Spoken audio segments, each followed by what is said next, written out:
Okay. So, that was very cool. We're back now. I hope.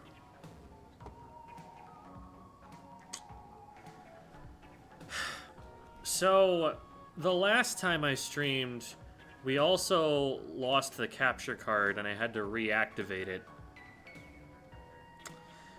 I'm worried that that's becoming a trend for some reason. That maybe there was some update that made it go haywire. But for now, we live.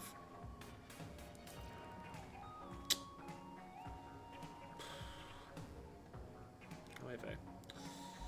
Well, ready to get started at any rate.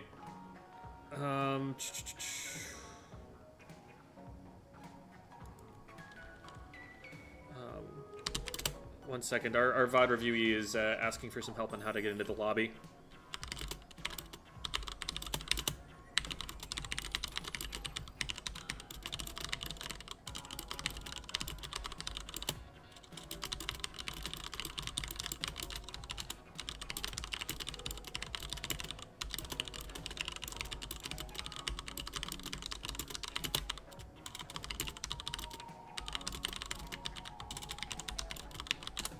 Okay. Well, in the meantime, hello Cramomatic, hello Green, hello Jamie, hello Blip Blob again, hello Dragon Star, hello. Oh, that was loud on my end. I hope it wasn't that loud on your end. Goodness.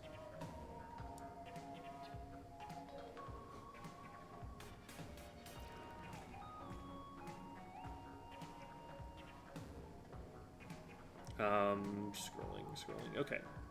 Hi, Shaluna. Hi, Splat Meme. Hi, Sai. Hi, Yahir. Hi, Cosmic Nova. Hi, Zintendo. I'm doing okay.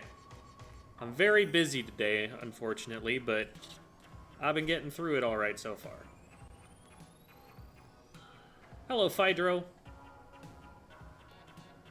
Hi, Cradicles. Sound effect was fine on stream. Thank you so much, Blip Blop. I must have just had my headphones turned up really high.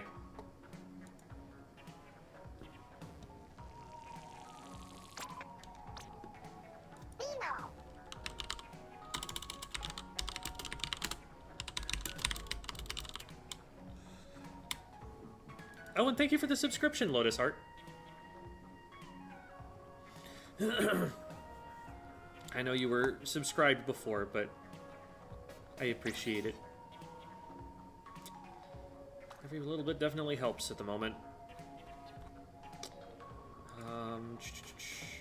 Been watching your videos for a while. Happy to catch a stream. Well, welcome, Zenith Blaze.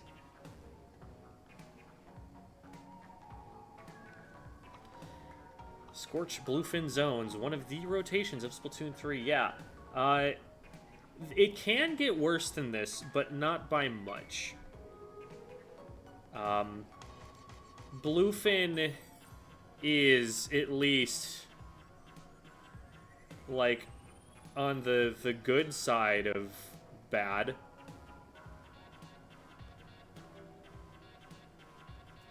Oh, okay, so Cradicles. I get it. Alright, thanks for the correction there. Now I'm gonna learn it correctly at first and not be, like, repeating that incorrectly forever before someone... I had a student once who... I made this big deal at the beginning of the year. Do not let me say your name wrong. If I ever say it wrong, correct me, alright? It is your job to tell me that I said it wrong, okay? Okay, and made everyone say okay. And we went through all of that. We went through, you know, that early part of the year, and I was saying it one way, and then 3/4 of the way into the year, this kid's walking down the sidewalk. I'm on, like, you know, drop-off car duty outside, and this kid's cousin comes by and calls her something else. It's pronounced differently. And she just responds. And I'm like, hold on. I have been saying it differently. I'm wrong, aren't I? And she just let me say it wrong. For that long in the year. I was so mad. I made fun of her about it for the rest of the year. It's awful. So yeah, long story short, thank you. And if I've been saying your name wrong, stop letting me say your name wrong. Okay, cool. Hi, Sauce. Hi, Jump Back.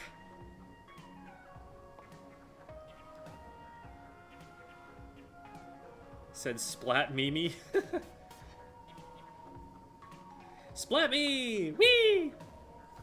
Yeah. By the way, Devi and Jamie, I know you're both in here. You are welcome to join us. It's just the one VOD reviewee today, so there's room for both of you.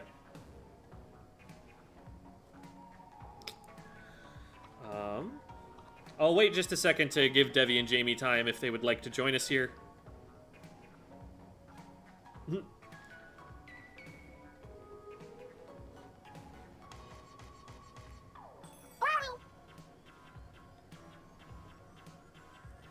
Oh, by the way, Hap Birth. Where did you come upon that information? I didn't tell anybody. I said nothing. Have you been saying my name? Okay, Jamie. Okay. It's Jameer, right? That's what the /J stands for Jameer. Conflict aversion go burr sometimes. It's like, man, I get it if I didn't say explicitly, okay, everybody agrees that they will correct me if I'm wrong, okay? Okay, we good? Like, please, I am asking you to correct me, to tell me that I am wrong if it's wrong. Like, it was very thorough in that regard, that was what I wanted. So I would think that at that point, I'd have worn it down a little bit, but apparently not. Oh, I didn't know that Twitch was keeping track of stream watch streaks. That's kind of cool. I just happened to glance over and I saw an icon in the activity feed that I have never seen before. Neat. That's a cool way to recognize someone, too. Like, you've been to the 15 of the previous streams? Like, man, that's dedication. Alright, so we've got Jamie here. I thought I saw Devi say something. Aye, okay. Oh, and I also need to jump into the VC at this point. Alright, here we are in the VC. Welcome, everybody. Hello. Blue Jay, you are live on stream. You're welcome to stay muted if you would like. But you're also welcome to say things. Hello. I'm here. Hello. How you doing? Hey, how's everyone? Doing well. Hopefully you are too. Getting used to work again. Yeah, the break is over. For my one of my classes to put anything up.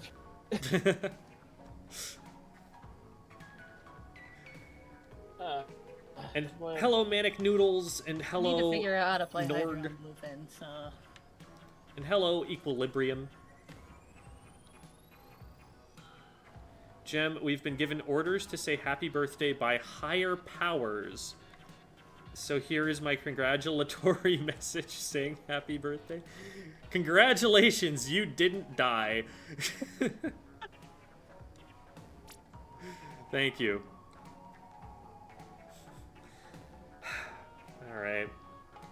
Was it Devi? Is Devi who told people?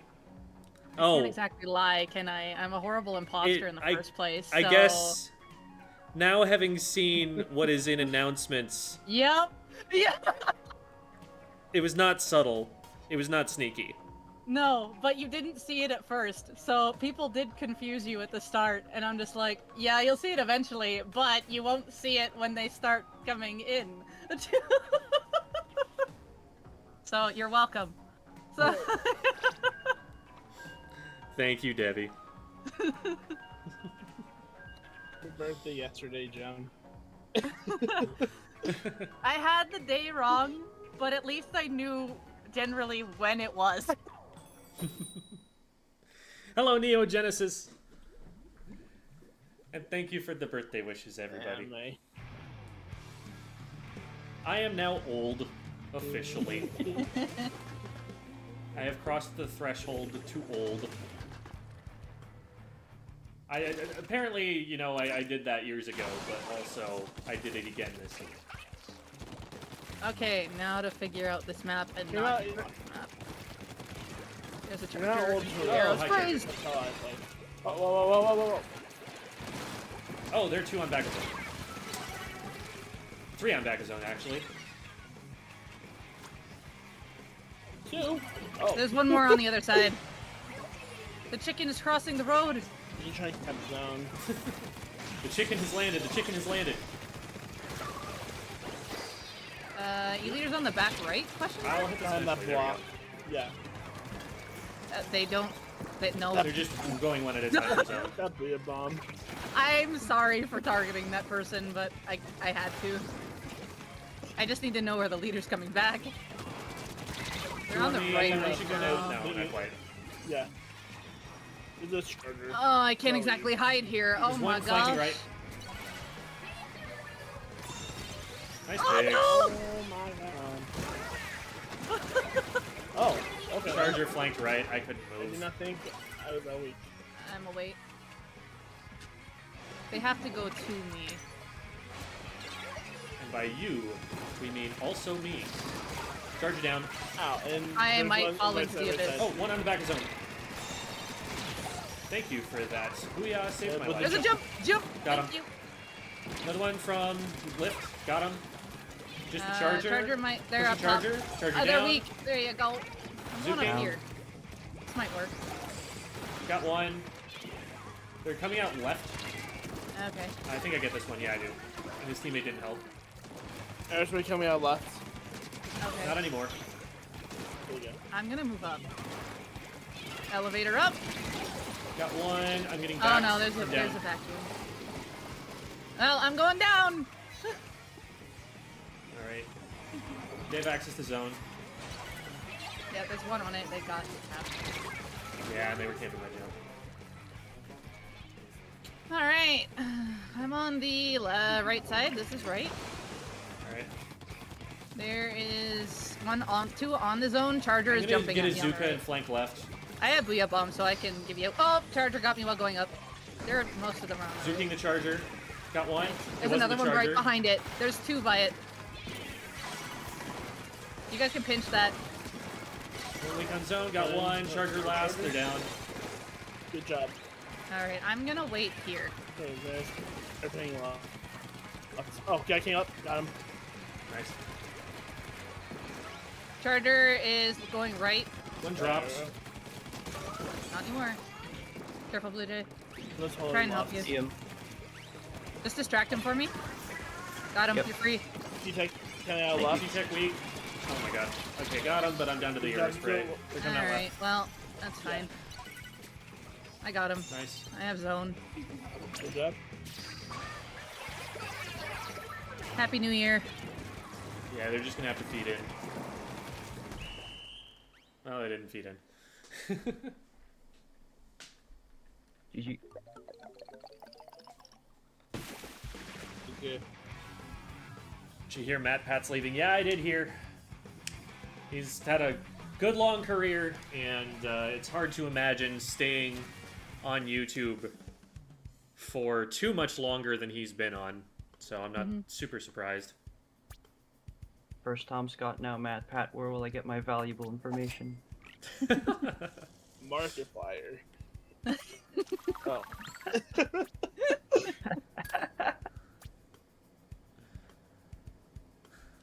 Thank you for the birthday wishes that have come in since we last spoke about the subject. Happy Bjorth. I haven't heard that one before. I was haven't trying heard to Bjorth. figure out if I was gonna do like a mass ping or if I was just gonna slip it underneath, and I'm like, nah, I'm just gonna ping. I know you're gonna see it eventually, but the question is when.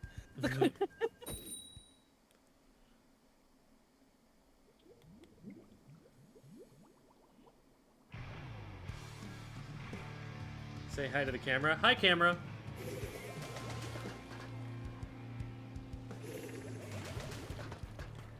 Oh, hey, so we've got GG's coming in from the opponents that we played. Hey! I gotta say, big fan of not having to play Scorched Zones. I know. I'd rather Two do for this. two. All right, there's a good, probably, I'm dead. 2 in the middle of zone, 1 left. Tent is on the right, so focus left first. Okay. Yeah, I'm focusing left. Zuka ready. They're stuck behind there. There's We one, can it's pinch behind that you in. now, behind you, turn I'm around. behind you guys. Got, hit him twice. Oh, One went man. into the water. I'm down. I see. I've gotta run. I'm down. I'm getting zone. 2v2. Tent is coming up left lift. Okay. See him. Oh, They've got a someone Zuka, they've got a is Zuka. glitching on that side. Oh, one on me. Ah. He got me. Twice. Oh, I thought I I'm did it gonna the third time there. Just me. One above me somewhere, but I don't know where, and I don't want to be here. Sword's on me on zone. Yeah. Tent is still in base. Ignore I'm them being if we chased. can. I'm being chased. I'm dead. There's a zap behind you, Jamie. We've been raided. Yeah, My SQ I'm Flash, just thank you for the being raids.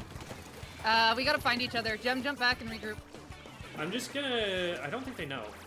Well, they're Oh, up here. One knows. Shoot. Tent just shot at me. Oh, you know what? They had an autobomb. I should have known. Careful dropping out there, Blue Jay. We're not out yet. Yep. You might have to Alright. help us on the I right can hand go. side. I can go with you on left. Squeezer's up Okay. there watching. Squeezer down. I'm down. Oh, gotcha. Nice. We got 2 down 3. That's Alright, that's one, wipe and a one DC. decided Oh, to one leave. DC. Zone. Mine. Literally, there was a mine there. Okay. Let's see if I can hop up here. I'm Tent's just gonna shred gonna the be shield. directly in front. Down in the corner here. There we go. Oh wait, that is off the level. Whoop. Oh. I'm gonna get rid of these chumps when they land. Behind you, Jem. Head down. Oh, Jamie, you took some Okay, shots. let's look there. forward now. Oh. Yeah. Oh, behind. They were behind, Oh, Jamie. one's still behind. They're jumping I behind. did not know. I did not know. Zip is weak. I know. The tent and the stamper flank a lot. So in order to get advantages of us, they're gonna go behind us. Watch right lift. Stamper's on our ramp. There's 2 up on that ramp over there. Another. Oh, Stamper's on left lift. Now they're on tents on the right. Yeah, 2 right. Stamper pushing me. I'm down. They're zuking. Oh, I'm gonna focus on zone here. It's just the zap on the I'm zone. down. They're coming okay, from behind you, they're gonna be Debbie. joining up. Yeah, I'm dead.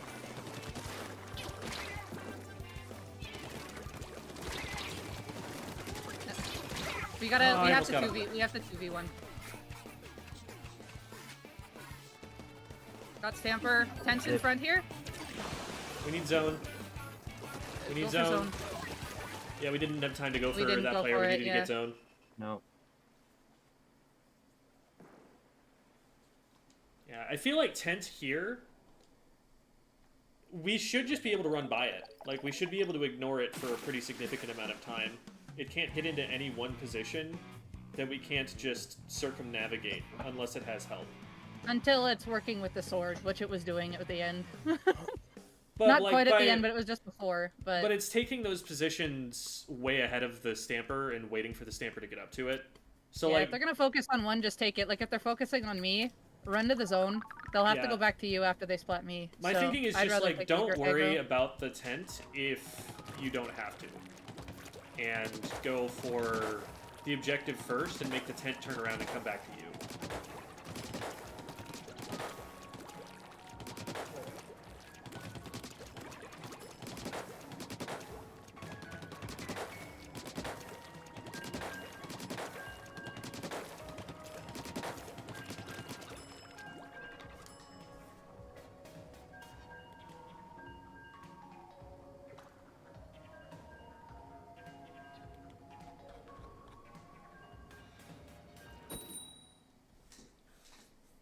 So I have a question about my special. Do you think I should use it on the zone or somewhere else?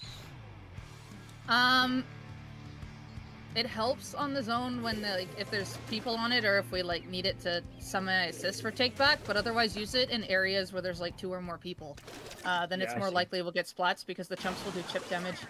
My answer is just use it where they are. Use it where you don't want them to be, wherever that happens to be at the time. It's kind of like Booyah Bomb. Gotcha, thanks. Okay, Nautilus on top, Viper on the bottom. Aerospray's booyahing. I might get stuck here. Aerospray down. Okay, not my. Right zone weak. Got him. Nautilus down. Just Nice, Wiper. thank Where's you. Wiper? They were the first one down. They're up on top left right now. Okay, I see him. They just dropped. in. They dropped. They're weak. They're down. Yeah. Okay. One's coming out One's. left. Yep, that's the arrow spray. Zuking it. They're just behind the block. The booyah. They're gonna drop in with that. Somewhere on the right-ish. They might go top mid. They're not going top mid yet. At Back least not mid. from Yeah, my they are angle. now. They are now. They're on you, Jim. Got not. Right Oh, side, there's one left side, directly left below side. me. That Directly below booyah me. saved me. Thank you. Going up top mid now. It's gonna be one. Thank you. Down. Blue Jays fighting one. Long fight. Hammer on the left. right. Got him for you. I'm marked. I need to run. There's one left pit. Good shred. Left pit is pushing. Yeah, Weak. not. Got him. Another one left got on me. them. They're going up. They're dualies. No, They're they're behind not. zone. No, they're not. They're on the They're on right now? backside with their teammate. They're Oh, there's 2 up coming there. Hello. Good shred. One Arrow back of spray on zone the 2. left. Aerospray Go off, weak. son. Nice. Two blind. Not and someone else pushing me. I need help. I'm down. Not down, traded. One more. Nice. We might be able to win there. Nice. They Nice. went down on the zone, which gave me a little bit of help. Does Mr. Gem play with anyone? So I'm currently playing with Devi and Jamie, who are longtime friends of the channel. And Hey, hey. then Blue Jay is our VOD reviewee for today. Hello.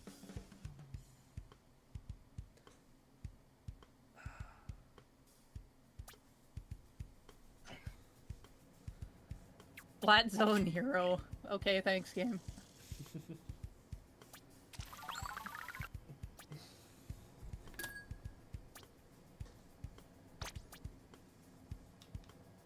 Yeah, splat his sister. Woo.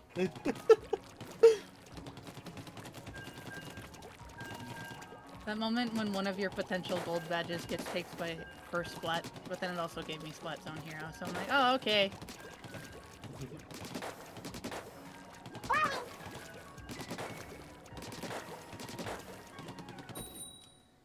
I would think it would prioritize gold badges over silver badges if you got them. Although I will say a good number of my objective ones are more silver than they are gold. As being a VOD reviewee, you mean? We're going to VOD review their match. That is, we are going to watch a match that they have on a replay code or something. And we'll talk about the decisions and break them down and coach them. Hydra and Explo are both on the left. Explo move. No, Down. both of them are still side by side on the left. Yeah, Explo snipe and And there's one Hydra- bottom left. Oh, that's a Oh! bomb I missed. Yep. Coming up right. Careful, Jamie. There's a lot of fire up there. I'm let down. Hydra drop. They're behind left right now. They're top mid. There's one pushing me right, Jamie.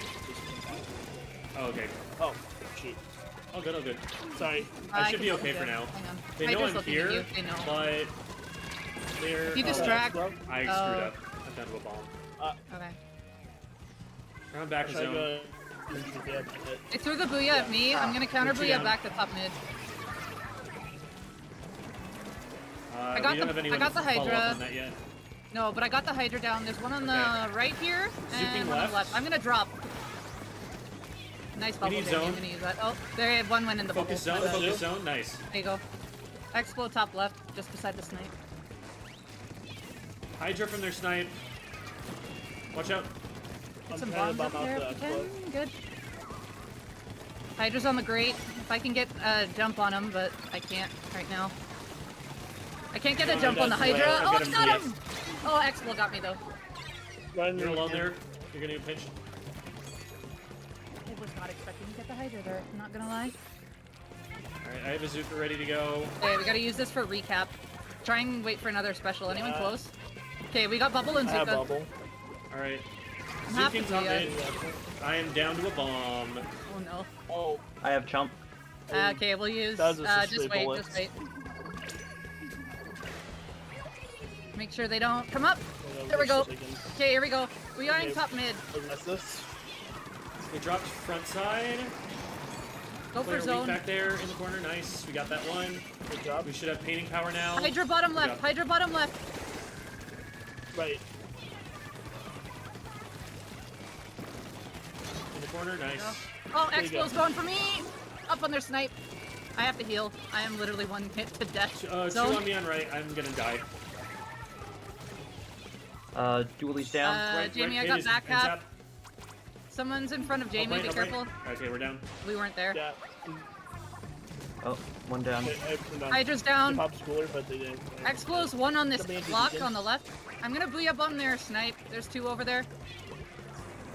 Let's Hydra's go. jumping in, top right. Three on the right. With special at the ready, I got one. I'm watching right. We got a Zuka ready. Nice. Zuking. One's on the bottom right. Got one. Nice. Nice. Bubble. Oh, I almost hit that one. Hydra. Good bubble. There's one right above you, Jamie, on the left. Booyah's up there. I couldn't shred it. Oh, that might get me. Paint through Nice. zone. Red. Alright, paint that's lead. zone, One we have pushing me lead. right. But Got him. that's lead. There, that's win. Hydra's not Good down. I lead. needed one more shot. Where's Pika? They're one! Uh,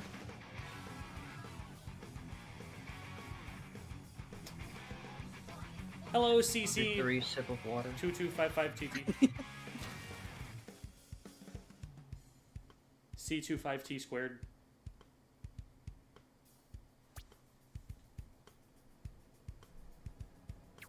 Thank you, from.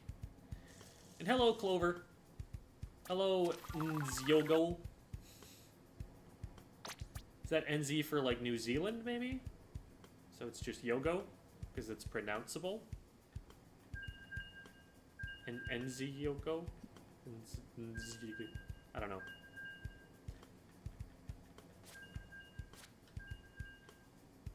Hello, Cyan So Calico. NZ is your nickname. Okay.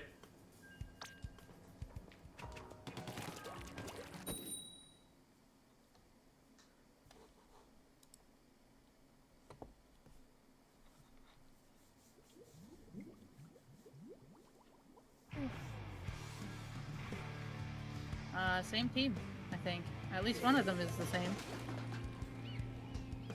I could have sworn I've seen that banner the last 4 games. Yeah, it's a good team. There's like the Christmassy Frosty one. Fest. The Frosty Fest banner is out, so it's gonna be the main Oh, one. okay. I meant to put it on, but I forgot. Okay, 3 on the left already. Hydra's starting right. I pushed back X-Flow. Hydra's going for me! One pushing right. Just putting down beacons.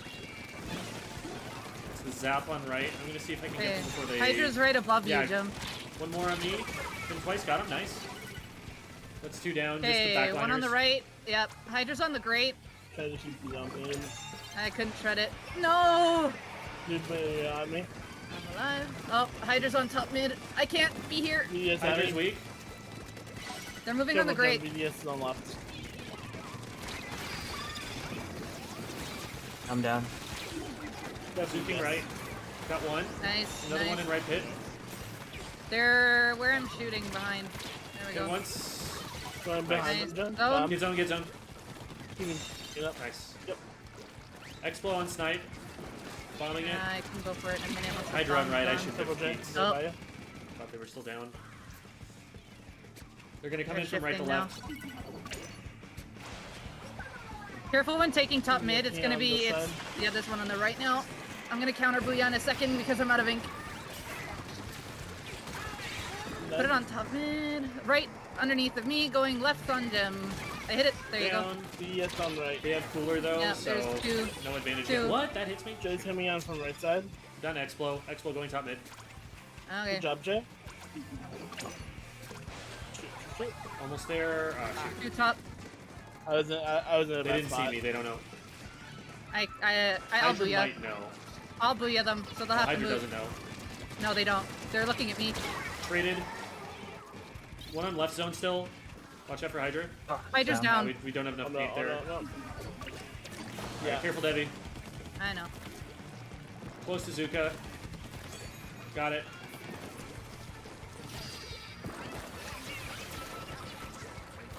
There's two right underneath of me on the left here. I'm dead. Yeah, we need to go for zone. No time. There's two on the left, on the backside. Yeah. Ah, Unfortunate. GG.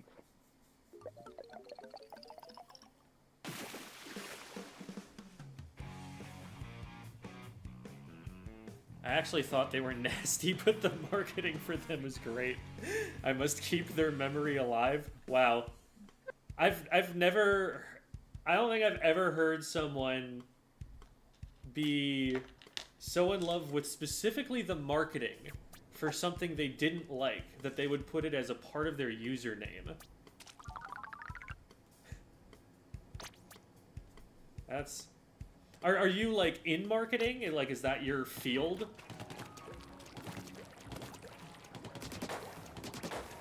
Yogos inspire you to take the career path that you have taken in life?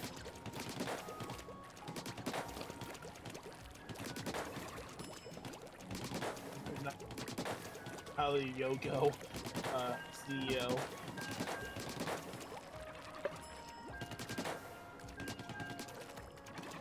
No, I'm in animation. Oh, yeah. That's cool, though. I mean, that's still cool.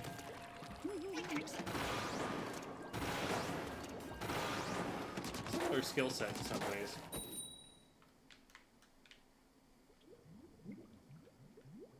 Fool was censored? I see it on my end. Oh man, that's crazy.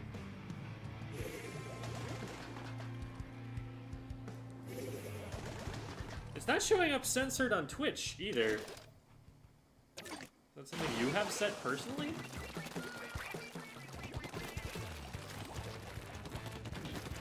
Can you do that? on Twitch? What? Have things censored differently Have than they specific are words according to the settings by the creator. Hydra's on zone. Left side. Nice. There's two. Man, this is really a scrim There you against go. these guys.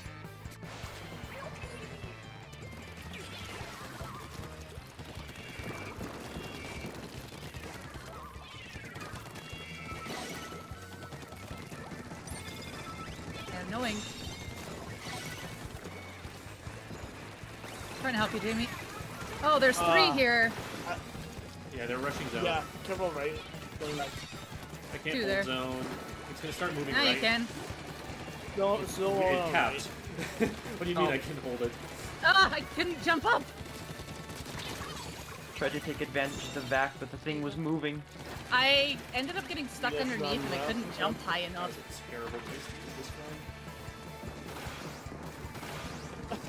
Okay, there we got Poor it. Anyway. man. Flanking right.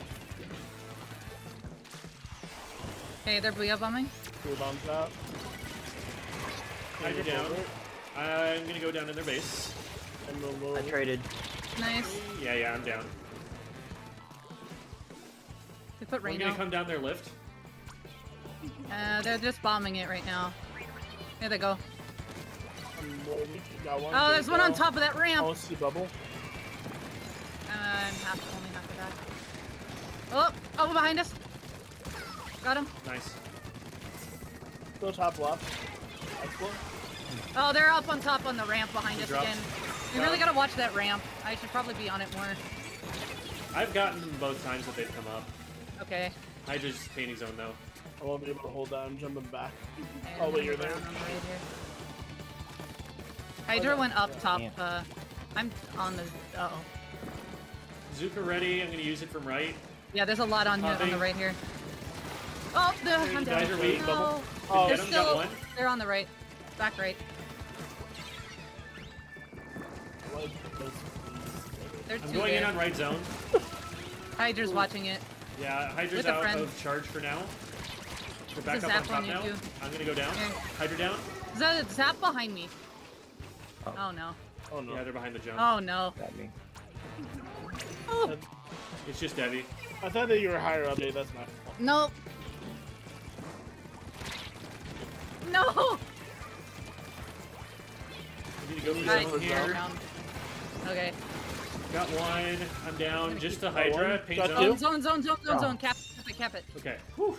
Good save. Gonna start moving toward the Hydra. Be careful. Can we bomb that? Behind that box. Yeah. You jumped We need out. to stay up here. Close to Zuka. Make sure we Have keep it painted. zone. Zuking. Got one. Moving over. Paint. I'm down to rain in Hydra. They're on left. I might go down. I'm down. Zone's compromised. Behind them. I'm down. Ah, I got one. Breakthrough. Disable trade though. There's nobody on zone. I think we can just recap it. Just One the more, range got is him. watching it. Chill on their ramp. Here. Thank you all. That will allow me to tap me. 20 left. Thank you. Hydra on the right. Pushing the Hydra. Shoot, that wasn't the Hydra. No. There's two on right. Yep. One of them's the Hydra. Careful, Jamie, you're alone. There's one gonna push me here in Yeah. probably a second. Yep, I'm down. I had to jump back. Okay, Jay's going in from the left. I'm gonna try and draw aggro on right. They know where I am. Got one. Pushing in. Oh, one on me. Got him. I'm down. Got Hydra. Explode. Retreating to right. Can we corner that? They Oh, they jumped. jumped. There you go. Heads I'm up. going I was in able right. to get, like, You can get the 20 Hydra. unless you're gonna try. Oh. Explode. Oh, I didn't see where they Oh. were. My bad. I thought they were on left. They're moving in with that. We're probably not gonna be able to contest the paint here. Yeah, here. I'm down. I got two. Oh. Oh. Yeah, we went 3 down. Just had to run forward and got shot for doing it.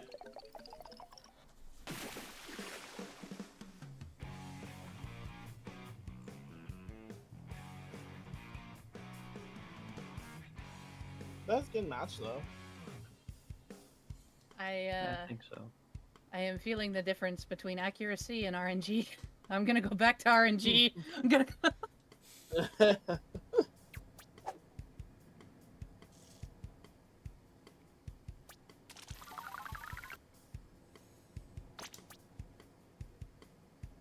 I can play V Squelchers if we need that special.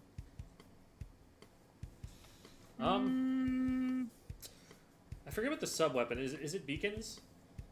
Yeah. That one- For custom. Bomb. I probably prefer the custom kit for zones. All right. Alright, I have a. Usual. Back to what I know I can hit things with, because I was missing a lot that last one. Question for the streamer: on a scale of 1 to 10, how aggro is the shot with 1 being passive, 10 being aggro? Like an 8. It plays like a support until it has its special, and then it goes full murder mode. And it goes zoom.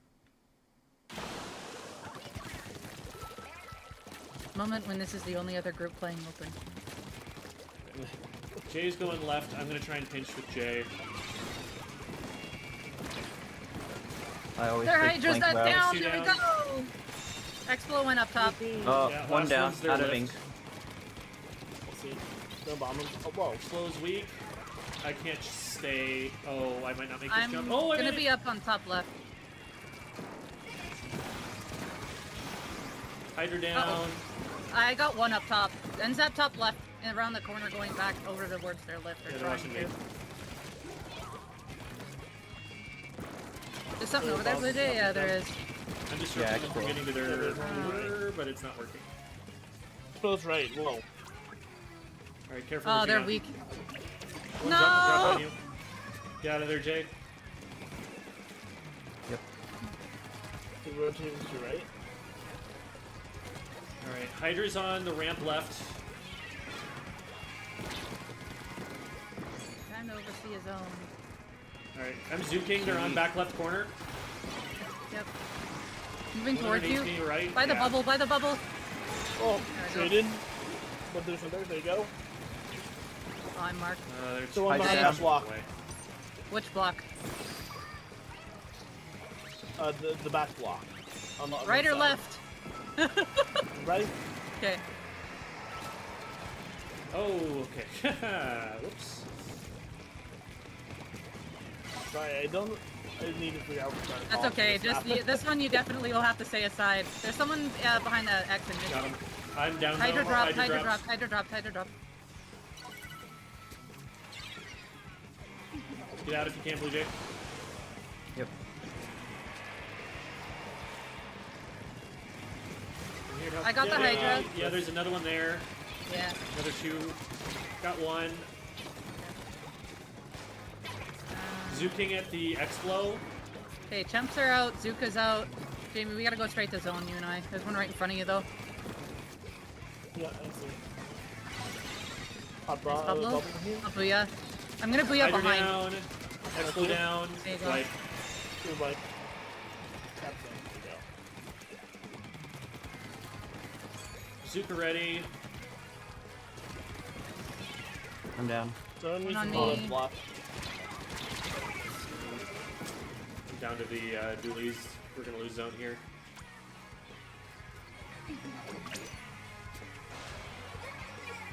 I pushed him left. Expo's probably gonna look at me. Hydra's looking at me. Why can't I move? Someone was watching me. I'm down on the flank. They're dropping out right. Rain. We're two down. Ugh. Oh no. Looks red. No. Watch my left. I'm gonna Let's see what die! Hydra for the booyah. Got him. One back zone. They're so You weak. need help on the right, help on the What right. is this? What? Oh, my bad. I fell. Okay, I'm gonna need to jump back somehow. Jam with you. I'm down. Okay, we're one I'm down. out, though. Just me. You're down. Behind this ramp here on Hydra knows I'm right here. in front of me. They're watching me on left. we I'll have a need Zuka to. in a second. Okay, I'll have Booyah Bomb. They just Hydra used the down. resources. They're all gonna be two are gonna be on the back right.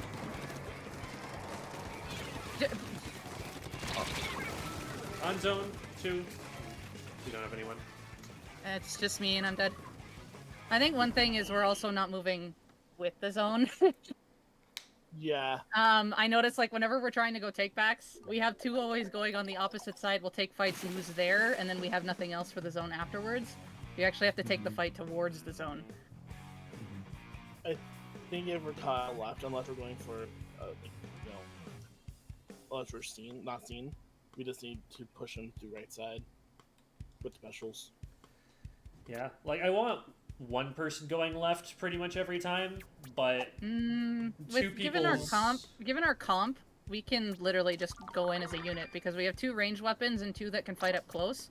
We're all technically not going to be bunched up, and it's going to be me and Blue Jay basically supporting you and Jamie, because Jamie can go in and bubble and support with bombs. Because Jem, you're going to lead, and the rest of us kind of follow up in like a staircase kind of formation. We all basically support each other, and we're not going to be close enough to all die. At least we shouldn't be. I'm worried about how many bombs they have, about the Explo, the Hydra getting a different angle from the Explo. Like, it feels like there are a lot of places where if I'm just going in the front door, they're going to be able to lock that up. And if that's the case, then just like wait for Jamie to come in with bombs, because we got to bomb them out of the way. This is literally the only other team in open right now. What is this? There's stream sniping. No. Well, like, I don't hate the idea of having one person go left, but it should only be one. I do agree with that. Okay, Yeah. one directly to I the think right. it should be- Okay, Zap is on back of zone. I got one, but Hydra got me. Both back lines on the left with the other one. On right, I'm down. Oh, Jay's off the zone. It's just you, Jay. Down.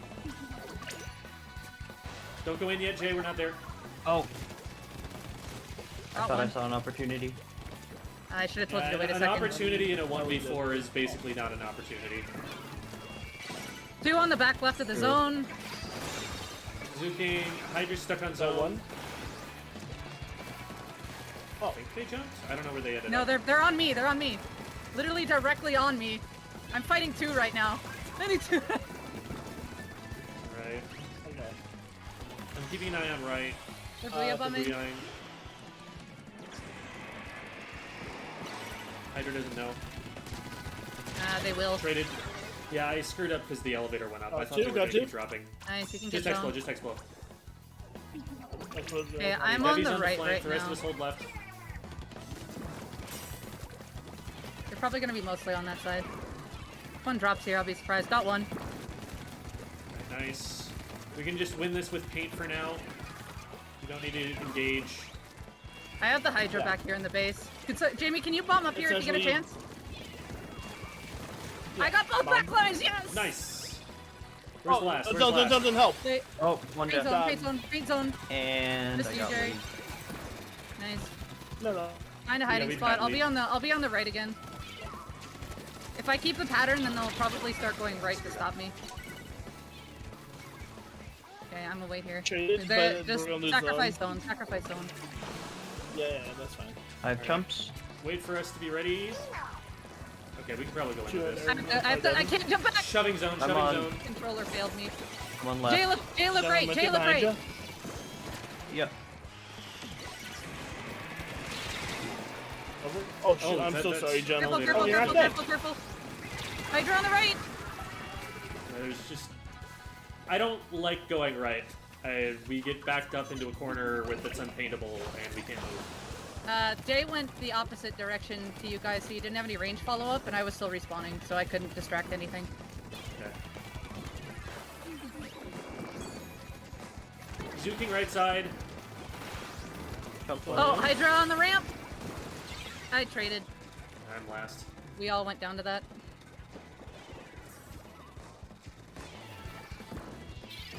Let's lead. If you want to go left, take the others. left. Take the others on the left if you need to, but we have to push zone. Yeah, I'm gonna stay right. I'll have Right. booyah bomb shortly. Go, go, go, go, go. Going.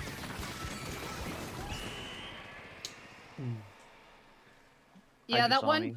I saw the push. That's why I was like, I was trying to. That's why I was telling Jay to look right, but Jay was too far away. There were I was two like, on me. ah. Yeah. That was the we have a split and outnumbered because I just went down.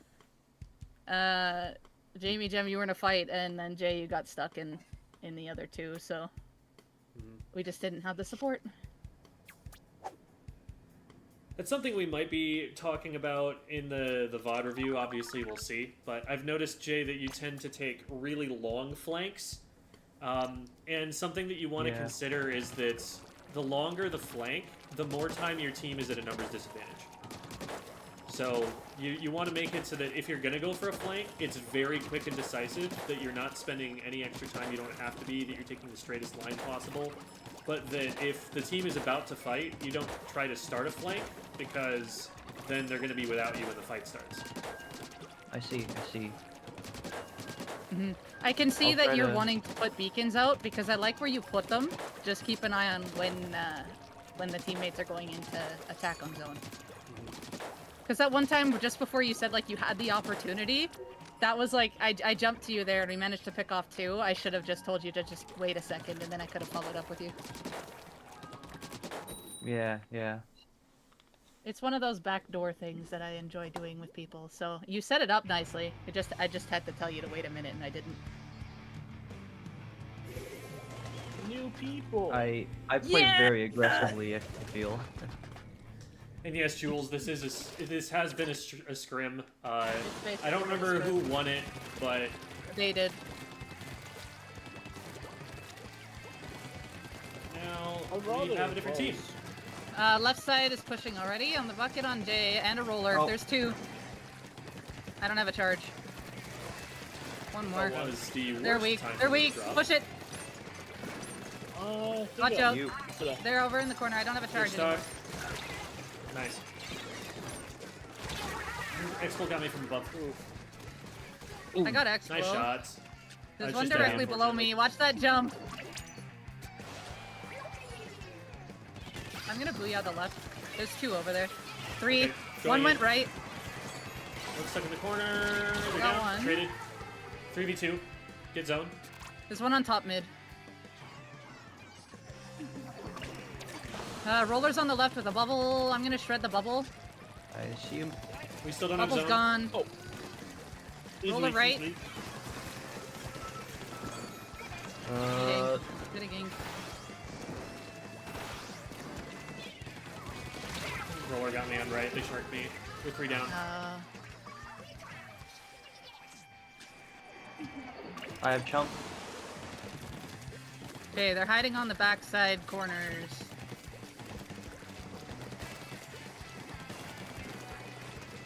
Explo's on Roller's Great's been right. on. Let's Yeah, go in from left. Roller's using the Explo as Oh. cover. Roller down. Nice. One Explo top left and one back right. You can probably trap that Neo one. Nouveau got me. Or Okay, there's a one over there then.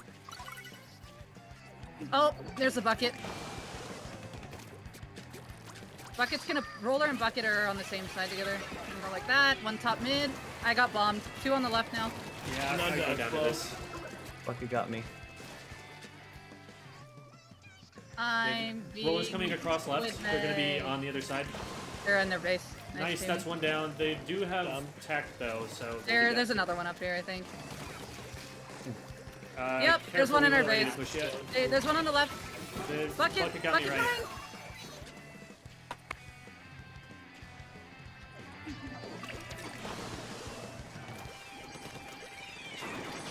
Okay, wait out that special. Ooh. We're gonna have to go for zone before Jay's back. We're 3 down. Yeah, we can. Yeah, I'm gonna we're switch to diving Viper in too Deco. quickly. We can't just drop on an enemy ink. I didn't even get out of spawn. Yeah. They were just there. Ah. They just I threw a got bomb up where I flashed jumped on in. top I left. couldn't help that. Yeah, no, that's. I'm not. Yeah. I'm not saying it was you who's dropping into I know. enemy ink, Debbie. You're a I know. Hydra. I know. I mean, I do But drop why? into enemy ink when the time is necessary, but there was like, I didn't have a choice there. Charge!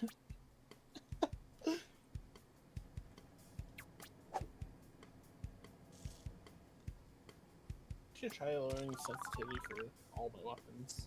That might help. This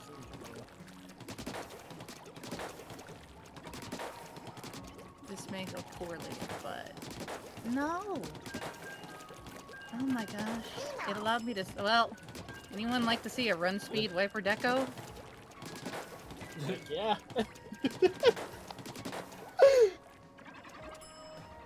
I was trying to switch the build, and then I forgot what B and A were, and this happened. Happens. That happens to me. Whenever I'm switching from like an Xbox controller. You know those mini games where it's like, okay, just press these buttons, right? And I'm like, I don't know where these buttons are on the controller. I just know that it's just like, hey, if I put my my thumb here, it'll open the map. It's like, Okay, so this system that you're coming up with, War Maniac, I'd have to think about it. I feel like there are some elements that are going to be overrepresented in importance by that oh, I realized I should be the other system, wiper. and other things that are probably missing. In terms of things that like are important but maybe not represented there. Oh, Oh, I didn't even think I had the extra shot there. Miscounted. I can't count to 3, guys. neither can I. Don't worry. They All dropped 4 left. are more They dropped towards left. the I'm left. forcing that. Oh. And got him. I got one. Can you over that? Hydropine snipe. Oh, we didn't really need to, I guess. There's two, There, actually. get The forced three. right. Close to Zuka, if the Hydra shows again, I can probably use that. Top light. There's a blaster up there. Got the Hydra, I'm down to Charger. There's a bucket on the bottom right on you, Jamie, and Keep probably zone. a friend. Oh no, I went down Go with for you to zone try now. to help. I'm Last. so sorry. down. Me, I'm gonna die. I should probably be the hammer one, because now Yeah, I just realize go. we have double beacon. I'll switch.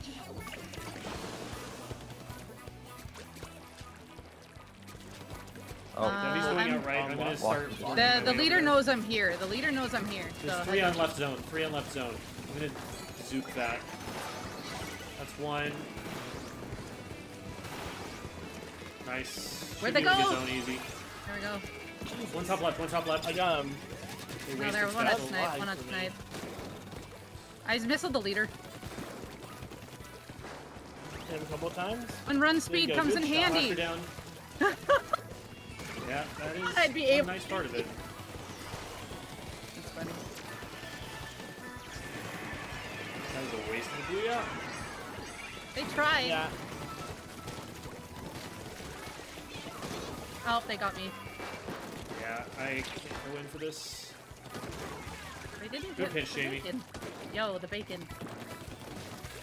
One on right. Yeah, I Me think too. that having lower sensitivity is better for me. oh. I'm down.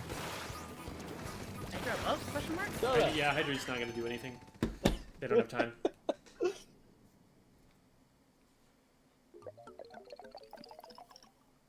Because I noticed, like, a lot of, like, I either trade or I just outright lose fight because I can't get, like, the final shots. So, I just lowered my sense. You know, maybe keeping half my Two, Hydra build two, wasn't five. that bad. You know? Seems like you're doing some spray and 12-1. pray over repositioning using squid form in some fights. I'd have to look at it and break it down. It might be that I should not be doing that. It might be that there is a reason, but it's highly context dependent.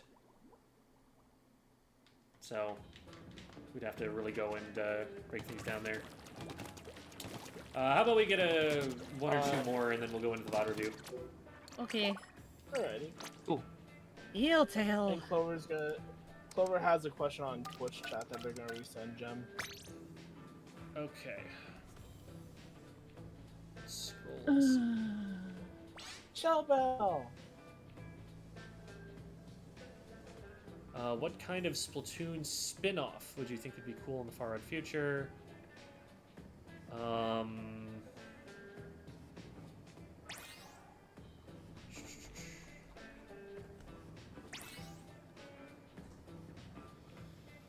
Yeah, I mean, there are other, like, shooter genres that they could make something with using these mechanics.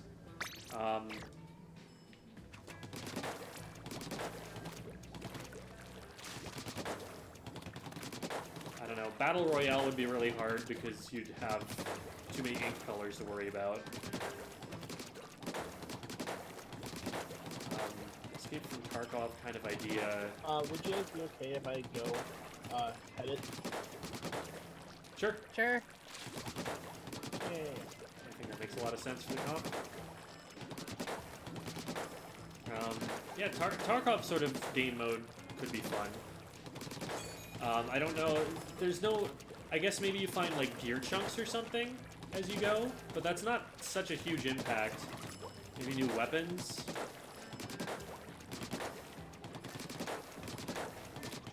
But I don't know.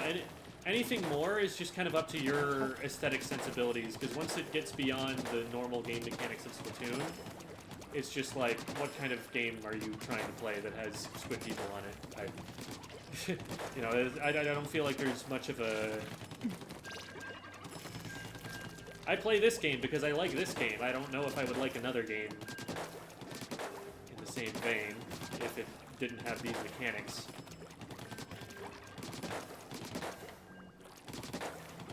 I kind of think that a 2D platformer would be good for Splatoon.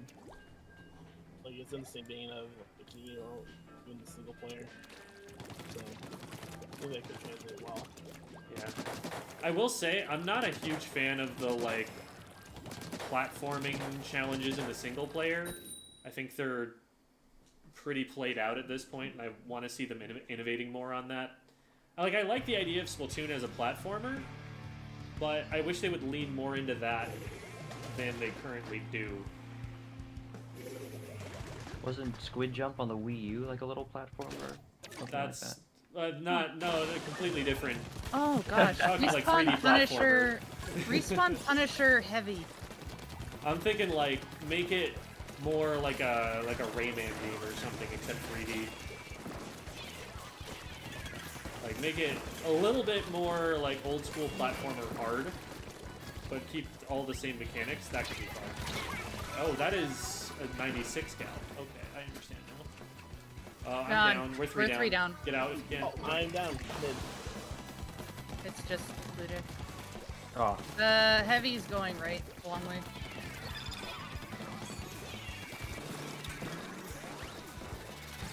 I got Heavy is splatted by the hard. 90. Not for long. Left. Really down. One bottom right and then one in mid.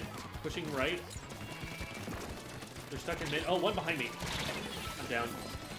I try to help you jump. Yeah, good try. Oh, this is probably a bad jump, huh? Nice. Got me bomb right. Okay. At least I get the cooler. Yeah, before go I down. can't move in. I gotta wait do for I go you down, guys. though? I traded. That's cooler jumps. That's actually worth. All right, let's go in left to right. Okay. How do you on left? They're hammering. Oh. Getting in behind them. No, I'm not, because there's some Well, I'm down on the right. There was a 96 there. backing off. Should probably play Nautilus for this. They're Oh. crackening. Let's go for the clam. That's what we're doing. There's one in front of me, though. Yeah, I'm down to the Kraken. They're on our glass dropping off. 96. Oh, They're just I hammering. can't Yeah. aim. Oh, I got one. One on left. Nice, down. Beautiful.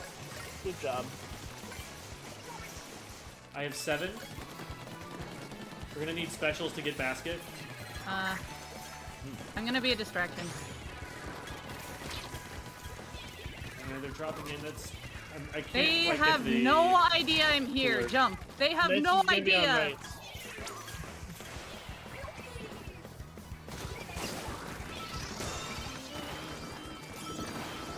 I feel like this might be a bad decision. I got a delayed Oh, flood. it's just the zap. Don't worry about it. Good job. Coming in with Taking 3 more. position, just tossing up clams.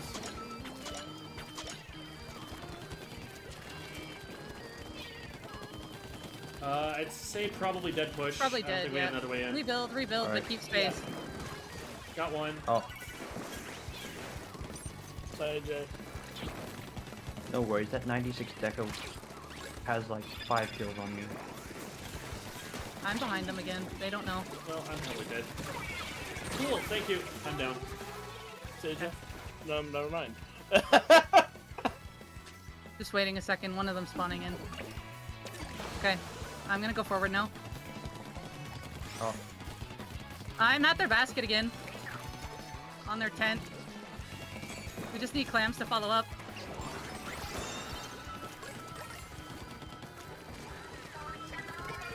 I'm gonna die. Oh, there's one behind. They got me. They're stopping us from getting the clams. Okay. I'm just gonna Yeah. keep being a distraction space. if you guys build, yeah. Why don't you just have I'm it? gonna At build what hammer point do and they close start to it. catching on? Well, I'm gonna play it a Alright, little long fine. because there's a minute left. So Okay. Do one on the you can- right, I'm gonna throw. 2 behind it. Kraken is I have ready. hammer. One on the left. 96 Guy- on left. Guy I'm can be flanking them. coming Oh. out right. Big Kraken. That's I'm down for Kraken. Unfortunate timing. I hammer traded. Oh, It's just Jamie. okay. That's me. 35 seconds. Keep an eye on that right flank. I traded. I'm Nice. Keep distracting that on pain the up. right. Nice. Keep that pain up.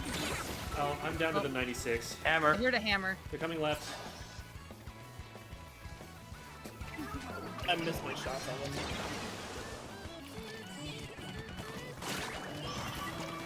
Oh, I'm dead to Kraken. Ah. Where'd you down? Kraken's Okay, guarding. well, make sure we have that pity. I'm gonna have to Kraken's weak. pull a... Oh, wait, the No, no, basket it's still on closing us? time. Or did they score one? I don't I know. didn't hear I it. didn't hear it, but I wouldn't be surprised if it just didn't close. It was a little. Eh. It was a little a blaster on the bottom left on ramp. Mm, I couldn't hit my shots on him at the last second. that's okay, it happens.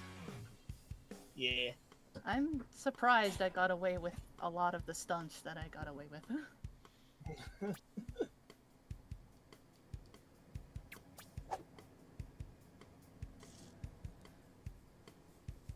I'm by far still my weakest mode. I just need to put more practice on it. Same. If you're playing it solo, you're going to be playing mostly like defense, so you want to know how to hold your own in 1v1s, right? Knowing when to take space and when to keep back.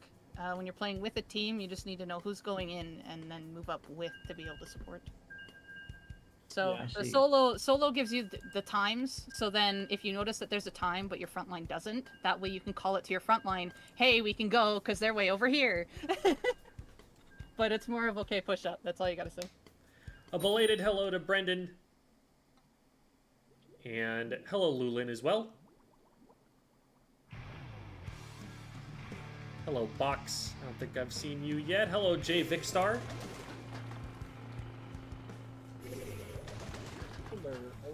I switched to Wavebreaker. Oh, okay. Okay. I felt like I needed a bomb. It's been so long. Fair. In Clan Blitz, So I think long. bombs are really important. I think the other kit's better for zones than it is for clans. Got one. Okay, I'm gonna start Oh, moving around I right. ran out of ink. Unfortunate. Got Nice. one of Be them, but I'm careful, gonna be die careful, here. Jim. Yeah, Jamie's not being able to support Jumping. you here. Oh, now he is. I jumped to you, Jamie, so you can just use my jump as bait. Ooh, Oh, I traded. I traded. Two on the right. Unfortunately for that. Bad Zuka. One's pushing in left, question mark? Yeah, the snipers underneath. Two right ramp. They're backed up. Oh, Yep. There's... on Oh, they have a bridge. zip. Watch out for zip. Got one. I'm gonna go down to this if they hit shots. They didn't. Got one. I'm being shot at. Is weak. Got him. I'm gonna die. One more. Yep. Traded it. Nice trade, nice trade. We don't have a lot of One paint more in on the front. bridge. Yeah, watch top bridge. Backing up. I need the weak position. Got one. Oh, weak on me. Oh. There we go, that's three. Nice, nice, nice. I have a hammer. Last one in front. Last one in front. We Yep. got this. No, I can't reach. We still got this. We got. He doesn't have anywhere to run. Can't get it! Oh, it's funny. There's one like right. Throw him at Jay. There we go. Hey, you stop that. Not you. Mainly just The heavy. There. top right. Jet on right. Jet. Oh, Jet's gonna get me. Are we gonna be able to keep basket? No, no. Oh, no, I'm down. Nah. I did not see anything. I probably could have I'm down. saved it, but we'll back up. Okay. Yeah, I'm gonna jump on. you're gonna have to watch bridge there, Jamie, because we don't have it painted. Yeah. Debbie got one. I got two. There's another one where I was Already, where I died. Yeah. Let me know when you're going in so I can be there to help. I didn't see that. Sorry, they were peeking the corner, so I had no choice. Gotcha. down. Left is their weakness, Jem. That, Yeah, I've been trying to before get in Goblin. there, but then before I'm in position to fight, it starts on right. Oh. Okay, there's two in front of me right now, and I Got can't one. push in. Three. Oh. Two on left. Zuki. Two on me, I'm done. Careful, Got careful, one. we don't. You're alone, you're alone, you're alone. Yep. There's only two, and I know where they both are. Okay, I'm jumping in. Put a. Smallest Okay, amount of I'm second gonna right. pinch left, I'm gonna pinch left. they got me. I got Dooley. Thank you. Oh, Still sword free got right, me. still free They're on the right. right. One flanking left now. Careful. Oh. Zips out. Or Inkjet, one of the two. Yeah, good time for the Wavebreaker. Very good. Got two. On the shots have blocked. Oh, last one. Oh my I god. can't get it. Oh, yeah, that was my bad. Alright. You get that jump. I'm gonna move in and take down. space. Swords in ball. front of me. I have hammer. You ready, Jamie? One going top right. Here. Oh, Two on top right. Two on top right. under. I'm not gonna live for long. Where are you? Under basket. No. Okay, there we go. Okay, we have to Wipe really go to out. basket. We have to really go to basket. Yeah, we need to get bombs under there. One's going up top. Jet is in. Block that one clam. Good. I'm Zip is dead. That got down. me. Zip cast underneath right. Oh, they're going for it. That They're one. down. There's a Zip jump cast. here. Yep. There's Doolies. Nice. There we go. Forward pressure. I'm on the right now, Jim. So set up. Almost. Zuking in. My cooler. Got one. Nice. Two left. Two top left. Need help. Oh, I'm One getting drop pushed left. by Dooley. Just started. Got him. I have hammer. I'm gonna go Two for on it. me. Thank you. Got one. Going in. Top left. I'm gonna got a clam. Oh, really bad aim there. I'm out of Two ink. more clams. Two No. more clams. That jump that in wins should the get game. it. Nope, we missed. Yeah. I was close. On my jump. The Julie got idea me. was there. They're on the left. They're on the left. They're gonna push left. We're down. Major defense. Major defense. Yep. They're gonna have probably a special soon too. Yeah. Got one. Got one. Watch the bottom here. Pushing in. Got one. Good stuff. Good job. They're still there. They're still there. Got it. I got one. One more. Good job. On me. We, And the jump. Good stuff. GG. we didn't even have time to kill everybody. It was the jump was just slightly too forward, and so I was just about an inch away from hitting it. And I was like, no. That one fight for the quad gem, I appreciate you trying to let me get it, but I had hardly any ink to get it. For the quad? Oh, I wasn't. I was gonna be a quad. I only needed the dualies. Sorry, I didn't even hear that called out or anything. I was just I trying got to win. 3, and then you were just like, "You can get it, and I'm like, I'm trying my okay. Feeling Alrighty, good. well, that is gonna be it for our Anarchy Open here.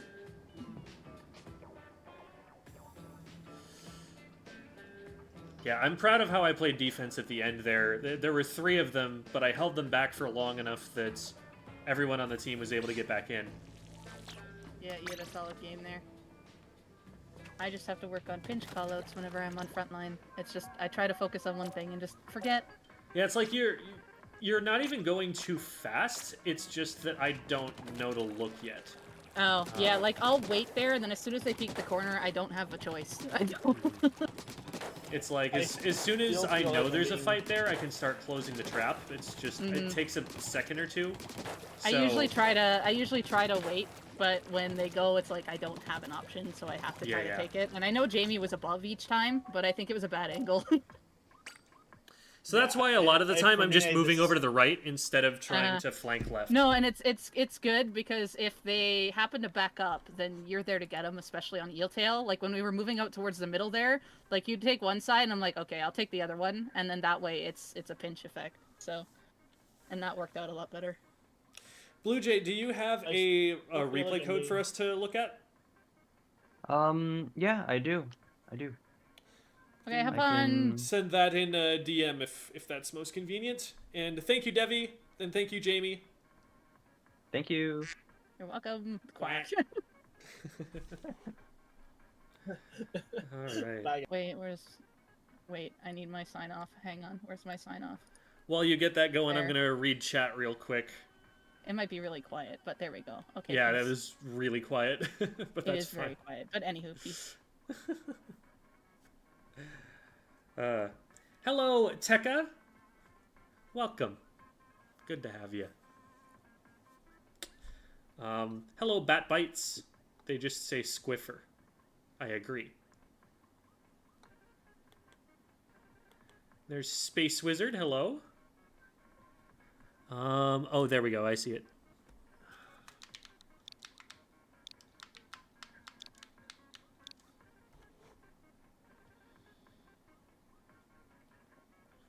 I think that should be it. Hello, Harvey 2 Dent. Yep, I can see it.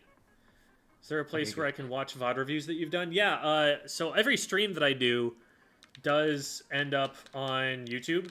You just click the live tab, and you can see all of them.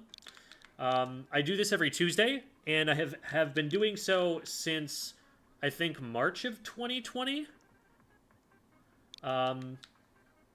Something like that. So, there's a lot of that you can go back and see. Not all of it has been on YouTube, but so the Twitch VODs will actually just not exist anymore. Oh, no. That was the B button. I wanted the A button. There we go. All right. That was almost bad. So yeah, you can go there to find them.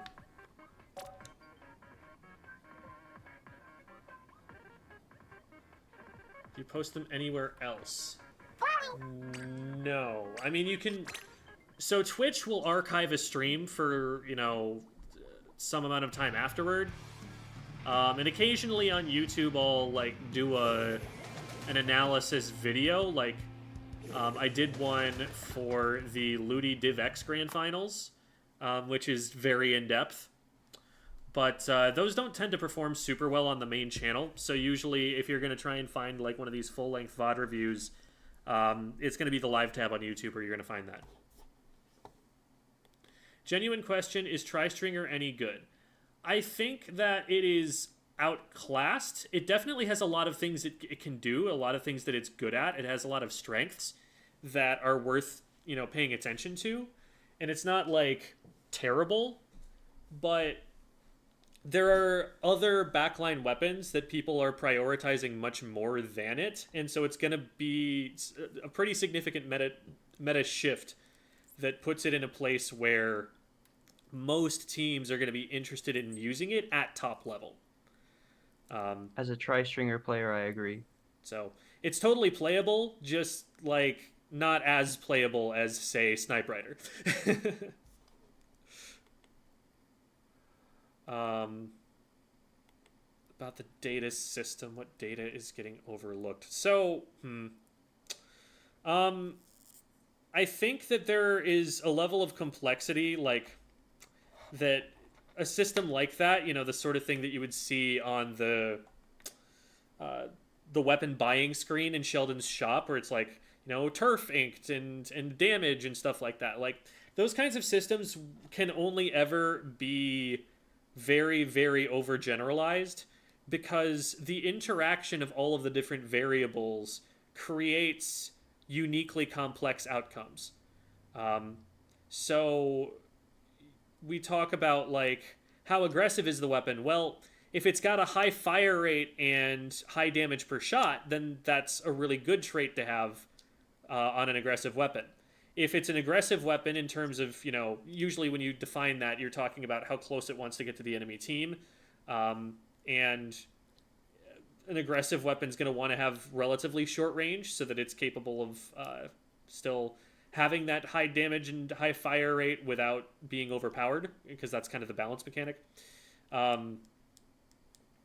So if you've got an aggressive weapon, but it doesn't have that high fire rate and damage, now it's a problem, even though... You know, so, like, there are a lot of different combinations of those things where you look at them in a vacuum and you're not really learning anything about how that weapon plays, because putting them all together is really important. So, like, things like fire rates, paint out, like, even just talking about painting, for example... painting range is one thing that matters. Paint output is one thing that matters, but that's determined in part by how big the splotches are and how big the fire rate is. And so, like, you can get something like a jet squelcher, which is going to put out a lot of paint, but is also not great at painting for itself for movement. And depending on which of the two you want, I think it's just it's something where if you're going to really try and understand what a weapon does, you're going to want to get more of a description in words than you're going to try and make everything a data point. That's my take on it. So hopefully that explains it a little bit. There's a lot to go into there, and I need to get back to the lesson that we're a part of here. But John from Sinnoh says, Gem, when are we going to scrim you again? I mean, you know when I stream. It's definitely... We're very stream snipeable. Happy birthday, says Box. Thank you. Going to college soon, and you've helped me understand why I love learning again. Oh, thank you. That's very sweet of you to say. Thank you. Do you think we're getting third kits? We better. I hope so. We're not in a super bad place in the metagame right now, though.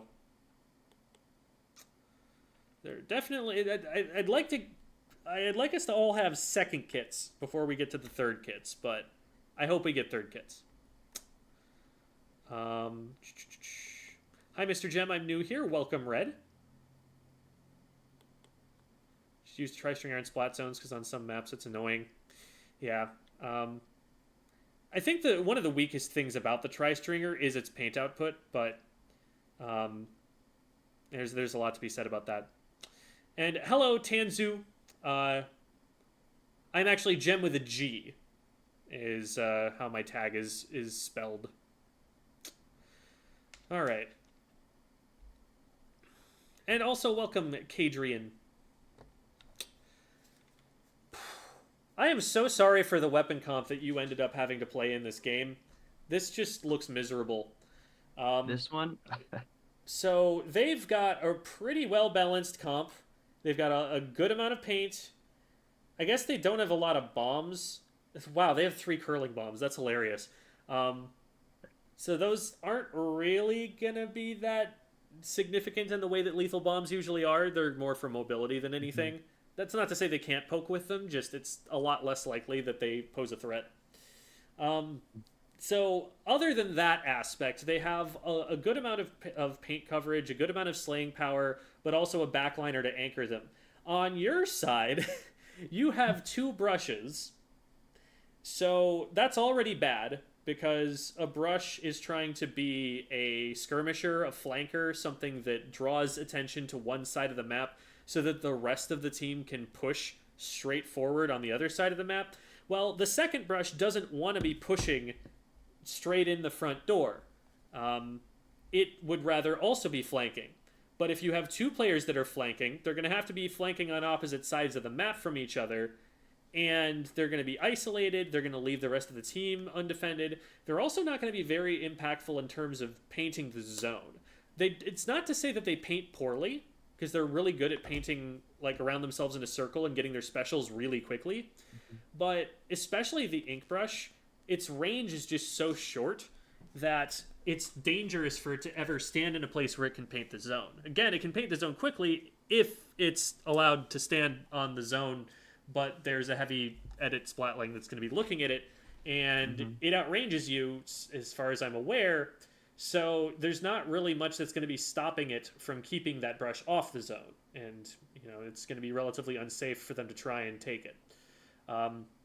So you're not hurting in terms of paint simply because you have a reflex on your team and that your weapon paints pretty well and has good painting range. But in terms of actually pushing forward and clearing the enemy team off the zone, that's going to be a lot harder. They're going to have tacticoolers from time to time, which means that even if you get splats, they're not going to count for as long. They've got the ability to spot you out with the torpedoes, so they'll have information on where you're at. If the roller gets into a position it likes, it can just drop a big bubbler down at its feet, and now you're stuck. So they have much more of an ability to force you off the space you want than you have to force them off. You're going to have to play this very patiently, wait for your teammates to create opportunities for you, and follow up on those. Because if you're just trying to dive them, their weapon comp should beat yours. Yeah, that's what. Remembering that game, I see everything that you said. This is one of the games where I feel like I just mostly didn't know what to do. Like I was standing around, just thinking, "What do I do? What do I do?"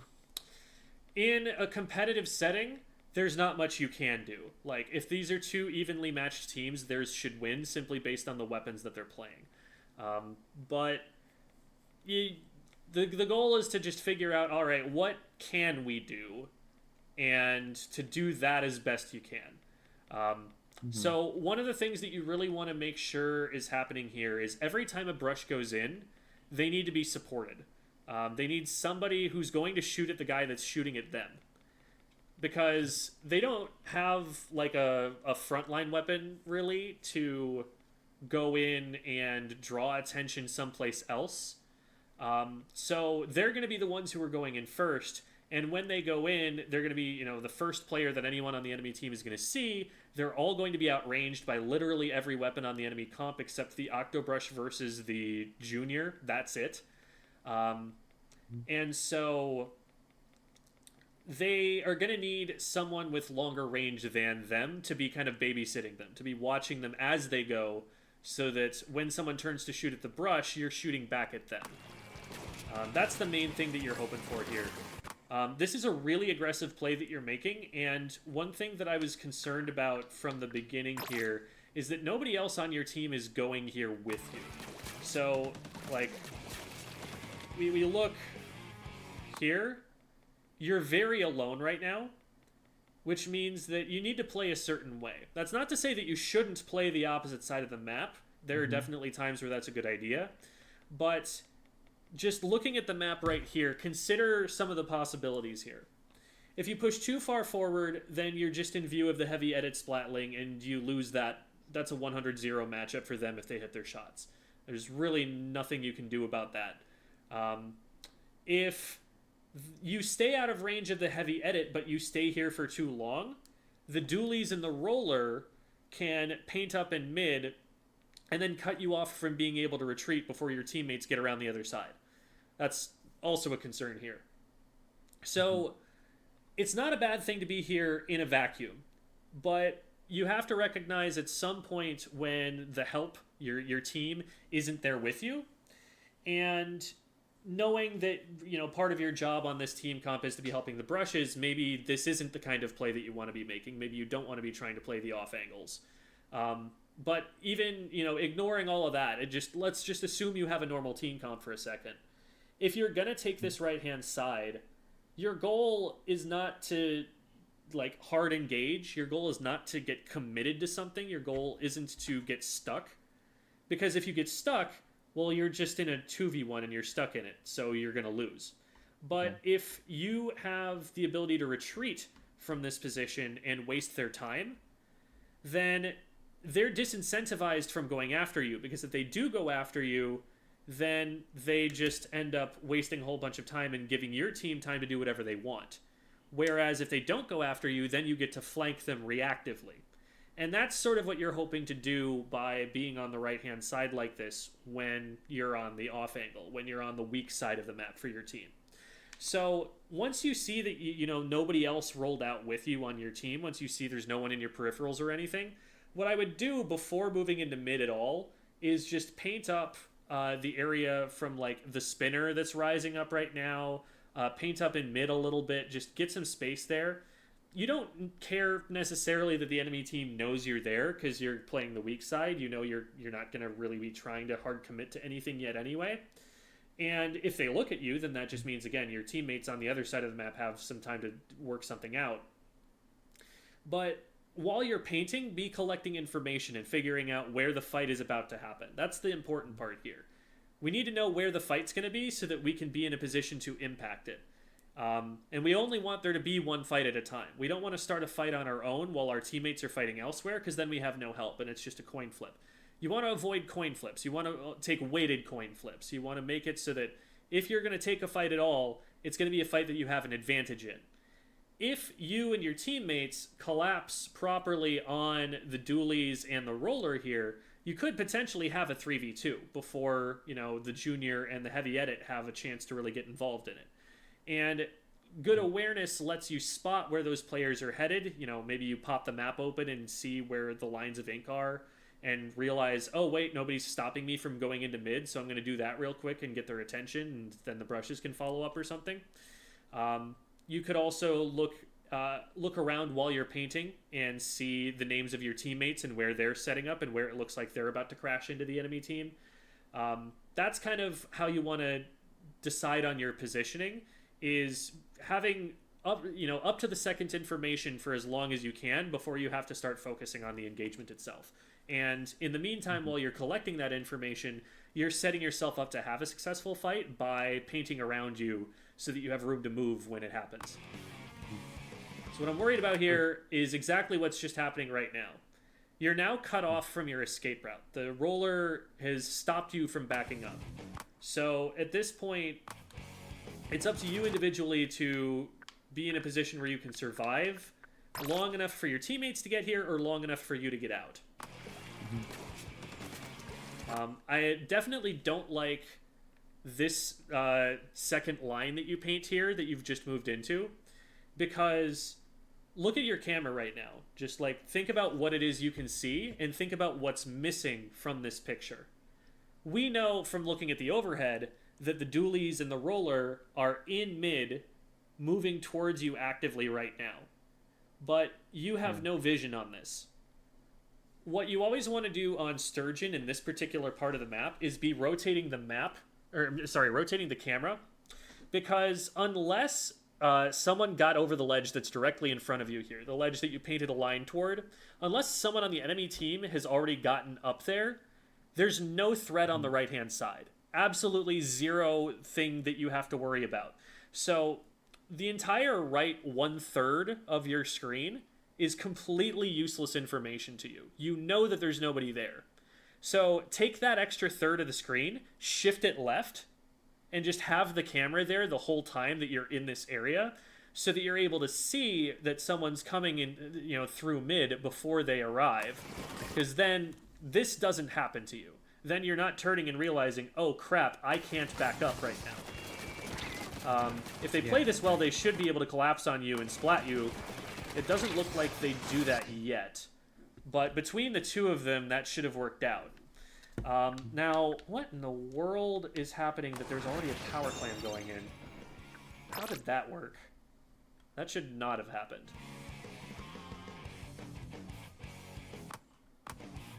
So everybody on your team just kind of rotates to the right. This is not your fault that they score, straight up. You are maintaining your zone, you're keeping opponents from being able to push up. And there were definitely some positions where they could have splatted you, but you're doing a good job of disengaging when you need to and keeping yourself alive, at the level that you're at right here.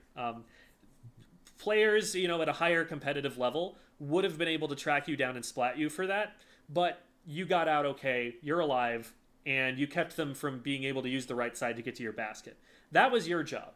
Now your teammates' jobs here, since they rolled out to the left and, were leaving you on the right-hand side for a bit, their job was to make sure that this can't happen on your left-hand side.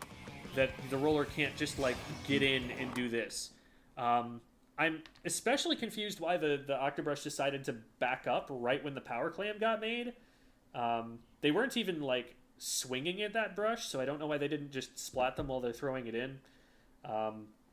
So big mistake on their part to leave the left side open and let this score in, but fortunately the other team doesn't really have much follow-up here, and it should be okay. I like that you're recognizing, oh shoot, there's something that happened behind me, I should probably go back and deal with that. You're dropping back, which is smart anyway, because you want to heal up. Now, what I don't like at all is that you're running closer to this roller. That is the exact opposite of what you want to be doing in this matchup. Any weapon that splats faster than you, you want to keep them out of your range. And that's going to be most weapons. I do that a few times in I just didn't recognize that I should have backed up from the roller. Mhm. It's generally just a range thing where, like, if you have longer range on your weapon, you always want to use that range whenever you have the opportunity to do so. There's never a reason not to fight from a range advantage because it's very simply you can hit them and they can't hit you. So that's the first rule. Just if you outrange them, then play to that range. Make them run at you. Make them waste time coming towards you because you're landing shots on them before they can land shots on you, and that's how you make up for having a slower kill time. But rolling toward them like this puts them at multiple advantages, actually. For one thing, they just one-shot you if they flick at you here. But for another thing, you happen to put yourself behind the clam dome. The little, bump on the ground that you can throw the clams in from. And what that means is that if you fire at them, you're hitting the dome. But if they fire at you, they're a roller, they can hit over the top of it. So cover is also not really your friend as a line of sight weapon, as a weapon that needs to have a straight line between you and them. And so that's also something to avoid here. So really what you want to be doing is like dodge rolling left instead of swimming toward them, and just keeping the range that they've, given you against them. And then if they try to back up, yeah, you can dodge roll after them or, swim after them to go and catch them. But here you should probably lose this. Yeah, the fact that you traded is owed only to the fact that they missed a flick. If they hadn't missed the roller flick, which this is a roller at point blank range, they should not be missing. They should totally have just won this cleanly and not gone down. So we end up trading, and now 3v2 in their favor. You were gonna say? I feel like, this is kind of what you were saying before. I like to take these coin flip fights a lot of the time. And the previous game, I went the same route. Another coin flip fight. I wouldn't even call that a coin flip. That's weighted in the opponent's direction with that fight. The flip is whether I can hit my shots or not. You can do it. That's how I see it. Yeah, it's like... So when I say, like, only take fights that aren't coin flips, I mean, like, not just in terms of, like, numbers advantage, because that's definitely an important advantage, but, for example, if you had kept your range against that roller and just put yourself in a position where they couldn't hit you, but you could hit them, you take that fight any day of the week. That one's fine, because you have a massive advantage in it, even if you don't have your teammates backing you up. My issue is not that you took the fight. My issue is with the way you took the fight. I think that if you use your range, if you use the strengths of your weapon to be able to kite back to force them to run into your range repeatedly before they can ever catch you, then you should be able to win that fight, and that is a fight that you should definitely take. The problem was that you moved toward them, and you also put yourself in a position where they had cover from you, which those are two things that you never want to do against a weapon that you outrange. I understand. So here, I think with this one, they end up coming up. I'd always be very careful about dropping over this ledge.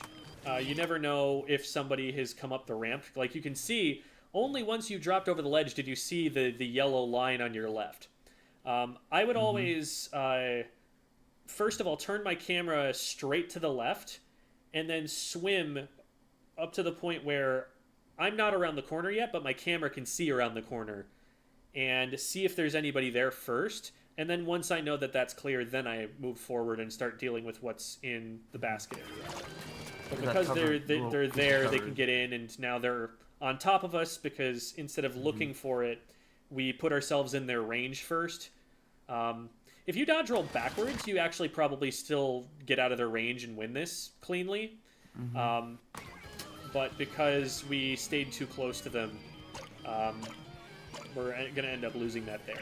Like, those kinds of fights where it's just like, you say, I'm putting up my aim against theirs, But remember that your weapon splats slower than theirs does. So even if your aim is better than theirs, they could still win. And so that's why I pushed back against the idea that that's a coin flip fight. Okay.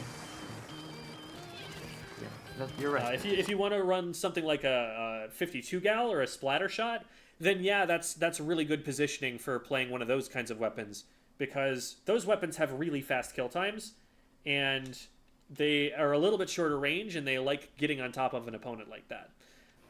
Maybe like splat dualies, like that's a really aggressive dualies, or some people are running end parries. I'm not seeing it a ton of top level, but they're definitely doable. That's the sort of dually where you roll toward them and you go for those kinds of engagements, and you try to just out aim them, you know, beat their kill time. But these dualies, they're much more about kiting, if you know what that term means. Yeah. Because I picked them because they're mid-range, like pretty long. They're the longest range of all dualies, right? Yes. Mm-hmm. And I just really like that aspect about them, so I decided to 4-star them. Gotcha. I would recommend not picking up the power clam here. So there's a video that if you've seen it, you know, let me know. But it's called "You're Pushing Wrong" in Clam Blitz that I've put out. Mm-hmm. Have you seen that? I probably have, but I might need a reminder. Okay. I will link you that firstly, and I'll also link it in the chat for reference. Thank you. There's that. I don't know why the link is so long, but here it is, chat. So one of the things that I talk about in this video is the pity clam. The pity clam is an insurance policy. It is a get out of jail free card. It's we need to push right now, but all of our team just went down, and we don't have a power clam made anymore. If you have the power clam sitting underneath your basket, it's impossible to lose it. It's only once someone picks up the pity clam that you can ever lose that clam. The opponents can do absolutely nothing to stop you from having that clam until it is picked up. So leaving it there is a really good idea to make sure you have one in a pinch when you need it. And it's not super hard to get to the enemy basket, because getting to the enemy basket usually means you're going to have to win a fight. And if you win a fight, chances are somebody at least went down in that fight, and that person can just spawn in, swim, grab the pity clam, super jump it in, and now you've got a free 20 points. The making of the power clam to get to the enemy basket is generally not super difficult, given how many clams there are on the map, if you just roll out into mid and be picking up clams as you go. Now, it might be a little bit harder in early levels of solo queue where people don't know to throw clams at each other to make a power clam. Like, someone might just be swimming around with 6 and a bunch of other people have 3, and they're not giving 2 clams to that one person who has 6 to make one when it's time to open the basket. That sort of thing can happen, but once people figure that part of the game out, it's really not a challenge to get the power clam when you need it. And the pity clam is better used as either a score, you know, an additional free 20 points that you get off of a score that's already guaranteed, or as something that can help you trigger overtime because you have that power clam that can't be gotten rid of when the game comes to its ending. The reason you don't want to have it on your person as well, besides, you know, just the potential you could lose that value, is that it's revealing you to the enemy team the whole time, right? You're giving them wall hacks. You're giving them something that's in a lot of other video games is cheating to have on your position. It's really, really dangerous to be holding the power clam, especially if you plan on taking fights, you know, going in and helping your teammates, because the enemy team is going to see that coming from a mile away. Even if they can't see you, they're going to see you through the wall. So it's something that you want to avoid when possible. Even for like a backline weapon, which is much more okay with the enemy team knowing their position, because they have 2 positions that they're going to be in anyway, so they probably got it figured out most of the time. Even on a backliner, I would still usually recommend, when possible, to just grab 7, hold off on grabbing the next one, and wait for your teammates to throw you one when it's time to score. Yeah, good idea. Nice. So one thing I'm not a huge fan of right now is that we're basically keeping a wall in our face for a lot of the time that we're playing right now. So here it's like, this makes sense. We're worried about that player who's up on top of Snipe, and we need to kind of look up to be able to get rid of them. Once we get rid of them, though, I want you immediately turning to look at mid. The fact that a fight is happening here means it's more likely that the enemy team is going to start trying to push forward at this moment. They're going to try and help their teammate, or they're going to be like, all right, you know, they're already going to be in the same spot on the map. So you want to make sure that there's nobody else rushing you before you do anything else. Secondly, you now have an advantage because you've just splatted someone, so it's a 4v3 instead of a 4v4. And that means that you want to take space while you can. If your team just kind of unga bunga runs forward at the enemy team and takes the fight recklessly, you probably still have a pretty good chance of winning because you're just going to trade and trade and trade and end up having more players up. So now is the time to get forward and take space. And dropping down and then having to like swim all the way back forward again is losing you time that you have with that advantage. Great job following up to help your teammate here. Love that you noticed that they were in a fight and went and helped them right away. I like this. We're continuing the advantage states. Whenever you get a splat and like you have a slight advantage, that's a great time to pop a special if you are in range to be able to do damage or something with it, because you still have an advantage. You're going to have an advantage for, you know, a pretty long amount of time. And so now's the time to get those remaining players out and keep staggering the enemy team and help your team move forward and signal to your team it's time to move forward. So I like that we're taking this fight, even though we end up trading here, which again is mostly just due to not playing our range. We could totally win this cleanly. Even though we go down, we got one player earlier. We popped a special before we went down that's still going to keep helping our team, and we got a second player. So that's a lot of value that we got out of that, and our team should be able to get in and score off of this. So that was pretty well done. Like I said, you know, before, and we don't have to beat this to death because we've already talked about it, but with the roller here, the way to fight it is going to be to, once you recognize where it is, be rolling backwards instead of toward it. Because you will still be hitting them, but they will stop hitting you. Here again, if you'd rolled backwards, you actually would have put yourself behind the splash wall and been able to use that to keep you safe. And you can also, at times, use the wave breaker as cover. It can protect you from getting hit by shots.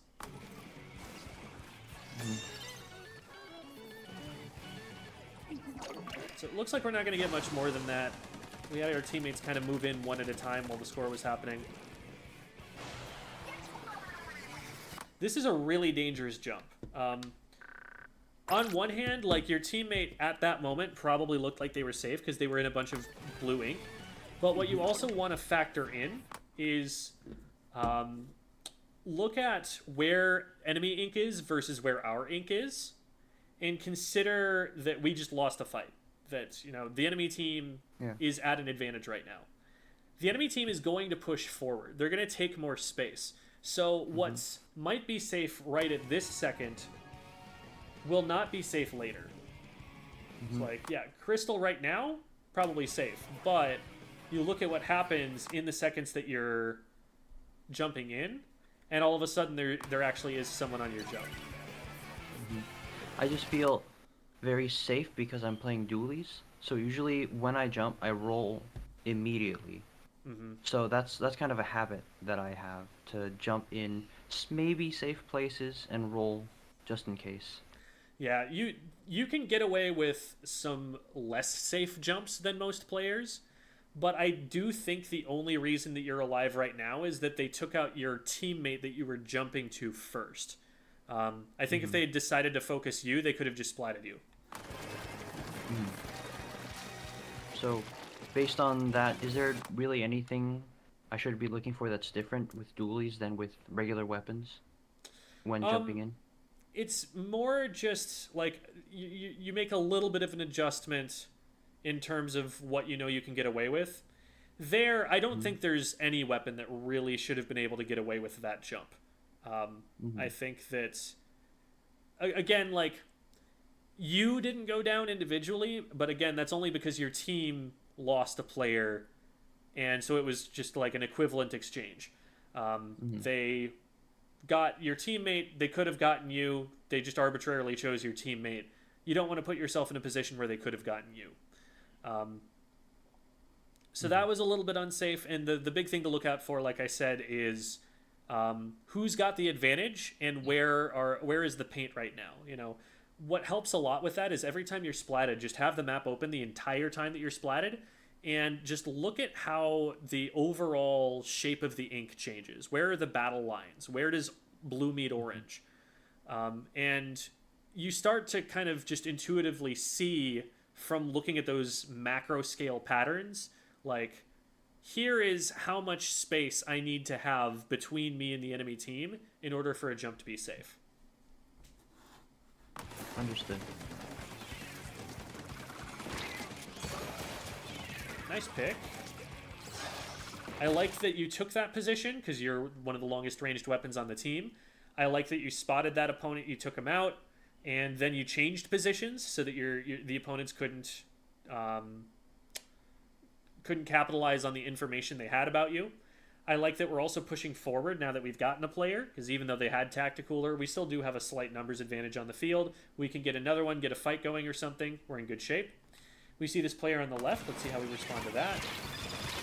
Okay, it looks like we had the idea to throw the wave breaker out there, and we didn't really have time to course correct once we saw that there was an opponent nearby.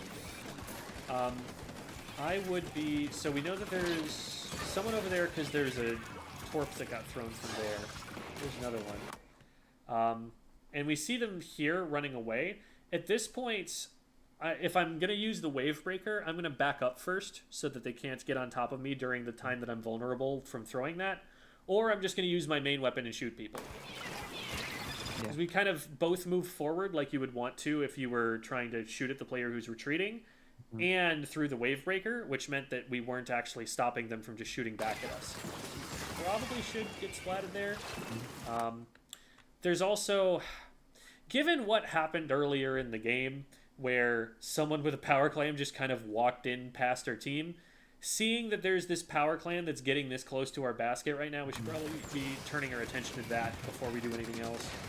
A little bit of tunnel vision here. But we do get a player there. That, I think, was an opportunity you had to splat someone, and you just were shooting at their feet in front of them. So, not the end of the world there. I think that that's winnable. You might have had to dodge roll once. They might have had a chance to get enough charge to start firing at you, and then you'd have to make them miss, but I'd still probably have taken that engagement myself. Maybe I'm a little too brave for that. I don't know. One of the things that happened earlier... things that happened earlier, I turned around very quickly because I accidentally pressed the Y button. I can't do that normally because my sensitivity is low, and I'm wondering, because I have like 0 on the sensitivity on the camera, and you were saying earlier that it's important to reposition your camera. It's just that for me it takes maybe like half a second to do so. Yeah, camera movement in terms of collecting information, I will often just do with the right stick.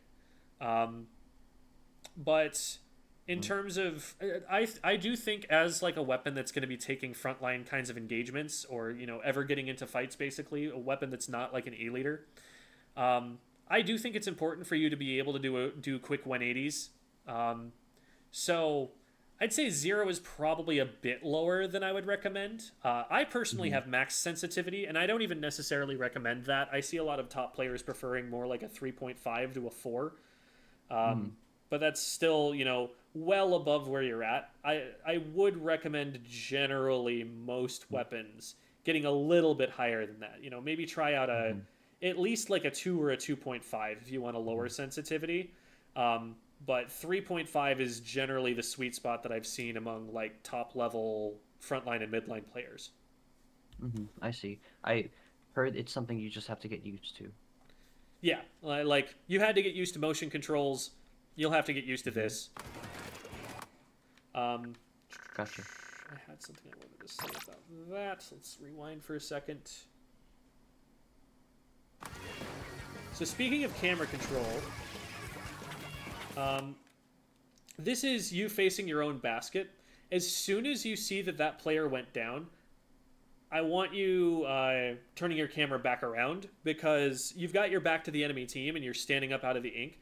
You just don't have any idea if someone's going to be walking up to you to try and shoot you in the back. You want to know what's happening behind you.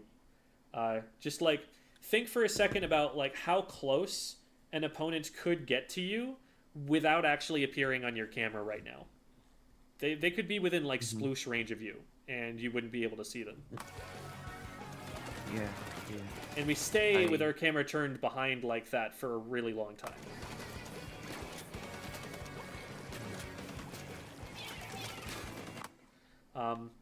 This is a position that's a little bit challenging for you to play, given where you're at, with someone being on the bottom right there. Okay, 1 second. I need a second to get back to it.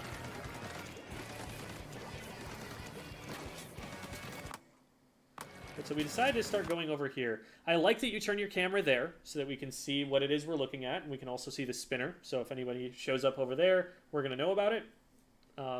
Now, there is someone on the top left, and so that's a little bit scary. If that's like the heavy, and they start turning to look at your direction, you don't have a lot of cover to hide from them from. But that was just a few frames that you would have had to see that. I wouldn't be surprised if you just didn't notice. But here, you don't want to get close to this ledge. If you get close to this ledge and there's someone on this ledge, the 3 weapons that would be trying to play this ledge all beat you. If the junior gets up over the top, now they're in range of you, and they have a faster kill time than you. And same deal with the dualies. The roller doesn't even have to get up over the ledge. They can just hit you from below. So all of those weapons you don't want to be pushing too close to the ledge for if you don't know exactly where they are right now. The bomb is a really smart plan. Like, use the bomb to force them to back up enough that you can drop in and you can still use your range against them. That's kind of what you're hoping for here. You paint up all of the spots that are underneath the ledge, and then use the bomb to force them a little further away, and then you dive in, because then they can't get in range, and you have range on them, and you've moved your way forward. Roll backwards in there. What is it? Oh, so you're not sure whether they're under the ledge, and you're checking for that, I think. Okay. Yeah. I think we did see them back up after, like, so there's shots over there. They throw that, and then we do see them back up out of the way. But if we didn't see that, then it makes sense to be checking. At this point, though, things are starting to fall apart a little bit. We want to make sure that the rest of our team is still able to push forward while we're doing this. Because if we don't have support, then we can get stuck pretty easily. One other thing to notice is that we're 2 players down. We've lost the fight completely on the left-hand side. So you're about to get outnumbered. Because most of the enemy team doesn't know you're here yet, but the junior does, and them throwing stuff and like shooting at you is going to attract the enemy team's attention. They're also going to see all of this blue over here that's going down and all the splashing and stuff. So rather than committing further to trying to go in and drop in and stuff, you want to be getting back up the wall and retreating into mid as fast as possible so that you don't get cut off from your escape route. And I think this is just a matter of not recognizing that you're at a big disadvantage right now, not knowing that your teammates are down and that this is probably really unlikely to work. Yeah. At this part, I kind of feel that there's something going wrong, and so I start to think like, what do I do? And this is the time when I start to panic. And like, at that point, you're so hard committed that you did the best you really could. You threw that special down before you went down. You caught someone who didn't happen to be looking when they really should have been looking, and you splatted them. And then I guess someone else went down to the wave breaker. So like, it ended up being a net positive. Like, once you're overcommitted, I can't really say too much about how you played that. Like, that was about as good as you could have hoped for. Really better than you could have hoped for. But you don't want to be putting yourself into that position in the first place, where it's a 2v4 and you're diving further and further in, and dropping off of what is basically a one-way drop. Because yeah, you can paint the wall and swim back, but it's really slow to do that, and they're going to catch you. Yeah. Little bit. I'd probably roll a different direction than landing down there on the unpaintable turf, because it just takes you so long to get back into play once you land there. Also, did you know that clams spawn under there? I didn't. You found them. So we're 2 down right now, and they're 3 up plus a special. So I probably wouldn't be forcing a fight right now. If you see someone and they've got their back turned or something, then yeah, go for it. But we don't want to be making too much of a nuisance of ourselves right now. Especially don't want to be turning our backs on the enemy team or revealing ourselves, because now the heavies just looking at us and we should die for that. Yeah, we just walked into the heavies range. We knew that we were visible to them because we had the power clam. We were the only player to be looking at because we were the last one to survive, so we were the furthest player forward. There's just nothing telling that heavy he can't shoot you immediately. Mm-hmm. Or she. I can't tell if that's the Octo girl ponytail or the Inkling boy ponytail.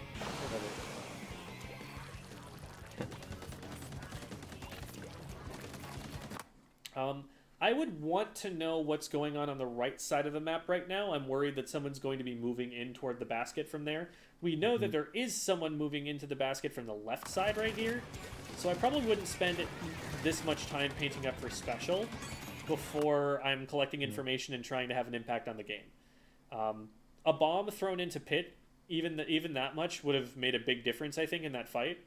But because we're keeping ourselves out of play for so long to get this special, now the enemy heavy edit, I think, is up on top of our snipe. And that's going to be a problem for us. Like you were saying before when we were playing, I take a lot of long flank routes, right? Mm-hmm. So this is one of those cases of, like, our team is at a disadvantage for the whole time that we're painting for special there. So instead of getting the whole special, maybe, you could, like, throw a bomb, you could paint a little bit of the area, but I wouldn't stand there, full painting for special for quite that much time when there's something that you can reasonably be doing to stop them from moving forward. Mm-hmm. Any other splatling in the game besides the Nautilus probably does win that 1v1 there. I think because you were able to back up out of range, you got a little bit luckier, but if you're going to take this engagement, it's got to be fast and decisive, and then as soon as they've got, charge and they're turning toward you, now you probably want to be backing up. Because, like, look at how the amount of shots that they've fired already could splat you twice over. But because they were just firing out into, like, court and not aiming all of those shots at you yet, they weren't able to. But with better aim, they definitely win those. And then they stayed there and just kind of waited for you to shoot them, I guess. So that works. I don't know if that's going to hit anything at all. Yeah, that's not going down into the spinner area. That's not going down into your court. All that's clearing is the grates and the snipe, and I guess the area where you're standing. Does it have a limit on how tall it can be? Yes. There is a certain elevation from where you put it where it will stop impacting. I see. I put it up there because I thought it would have more of an effect than because I put it down, like, in the middle before. Misinformation. So, like, you could actually probably see the exact cutoff point because it was hitting top mid, it just wasn't hitting your spinner. So, let's see if we can isolate that here. Forced out of the way, now it's good. So I need to back up a little bit further.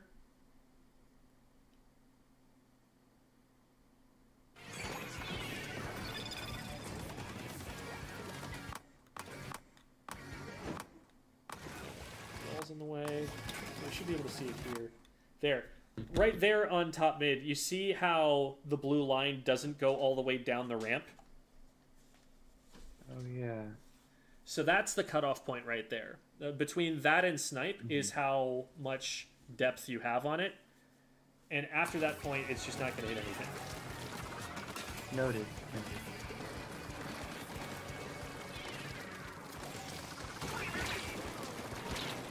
There was someone who snuck in behind you here. I think the drop is just probably going to get you splatted, but let's break it down a little bit more granularly. So first of all, I don't like that we've dropped off a one-way drop and not cleared an escape route for ourselves before we turn to look forward. If you try to back up, you're going to have to use dodge rolls to get across the enemy ink. You can't swim. Yeah. So that's one thing. That's usually what I do. Unless I have no ink. But we get out of that, but then remember that, like, the area in front of us, we retreated from. We didn't feel safe being there. But now we're about to drop down into that same spot after we felt unsafe and after the enemy team has moved into it. So there is a teammate who's taking a fight there with an opponent in front of us, but we probably can't even get there in time to save them. We'd prefer to stay up on snipe to help them because we can still shoot down towards that player. But that way, if the fight doesn't go well for your teammate, you're going to be able to back up still. But now there's an opponent who's behind you to the right, and also the heavy in front of you, and we didn't get that player who fled in front to the left. So you're surrounded, enemy ink on all sides. This is probably not going to work. But they missed their shots, so we were able to get through. It is wild that someone's scoring in this position, but I guess it works out. I probably wouldn't... So, we knew that there were two enemy players that were moving in that direction. I would probably just try to either swim in on the left or swim in on the right. Jumping is going to put you right by the player who just scored, which is going to make you really visible. So, like, we see an opponent who just dropped off the top left and is moving to the right. We also see an opponent in front of us with a football helmet who's going to move in that direction. So there's two people going over there, and when we jump here, we're just landing right on top of those two players. I feel like it might have been a panic decision, just to score some clams. You have enough time, because the basket only, it takes 10 seconds to close, and 10 seconds is an eternity in Splatoon time. That's a full respawn timer. So you had time to paint a trail in on the right, and probably get a few clams in there, or if they stopped you on the right, they weren't going to be stopping your teammates on the left. So we get a few clams in, but it's not going to be enough. I don't really like the decision on your teammates' part to go for a score, because they're just not going to get a lot of points from scoring behind enemy lines, basically. We need to win a more decisive fight to get in there. So now we need to do two things. One, we need to stop them from scoring anymore. Number two, we need to collect clams. And neither of those things are being accomplished because we're spending this much time painting up our base. When there's like an opposing power clan in our basket area, we can't afford to spend this time looking at the extra stuff in base we're trying to paint. We really need to be like putting a bomb in their way and keeping them out. So like right there, that's appearing like in our side of the map already. We've got to immediately turn our attention to that instead of continuing to paint. That doesn't mean like drop in, but it does mean like get bombs in the way, get paint in the way. Because otherwise they just get to score like that. I think we absolutely had an opportunity to stop them from getting that close. Good job thinking to get that out. We were very close to going down, and having it for the fight is valuable. Unfortunately, we don't really have a great way of clearing that area, in part because our comp is not good. And we also didn't have a power clam ready to go, so... Yeah, at the end there, because we needed a power clam, it was especially important that we move out and take as much space as we could, so we have access to as many clams as possible. And doing that will have the dual purpose of keeping the enemy team from being able to score on us. So, big things to consider. Number one, I would say, is to get more used to playing your range instead of trying to close the distance with opponents who are shorter range than you.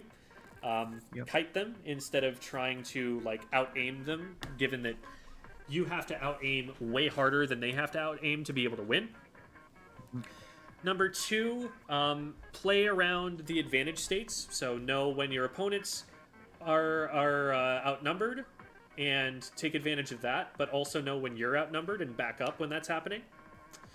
One other important advantage state is just knowing how far the enemy team has pushed forward at any given moment, so that you know, for example, when you need to turn to defend the basket, when it's going to be safe to jump or not.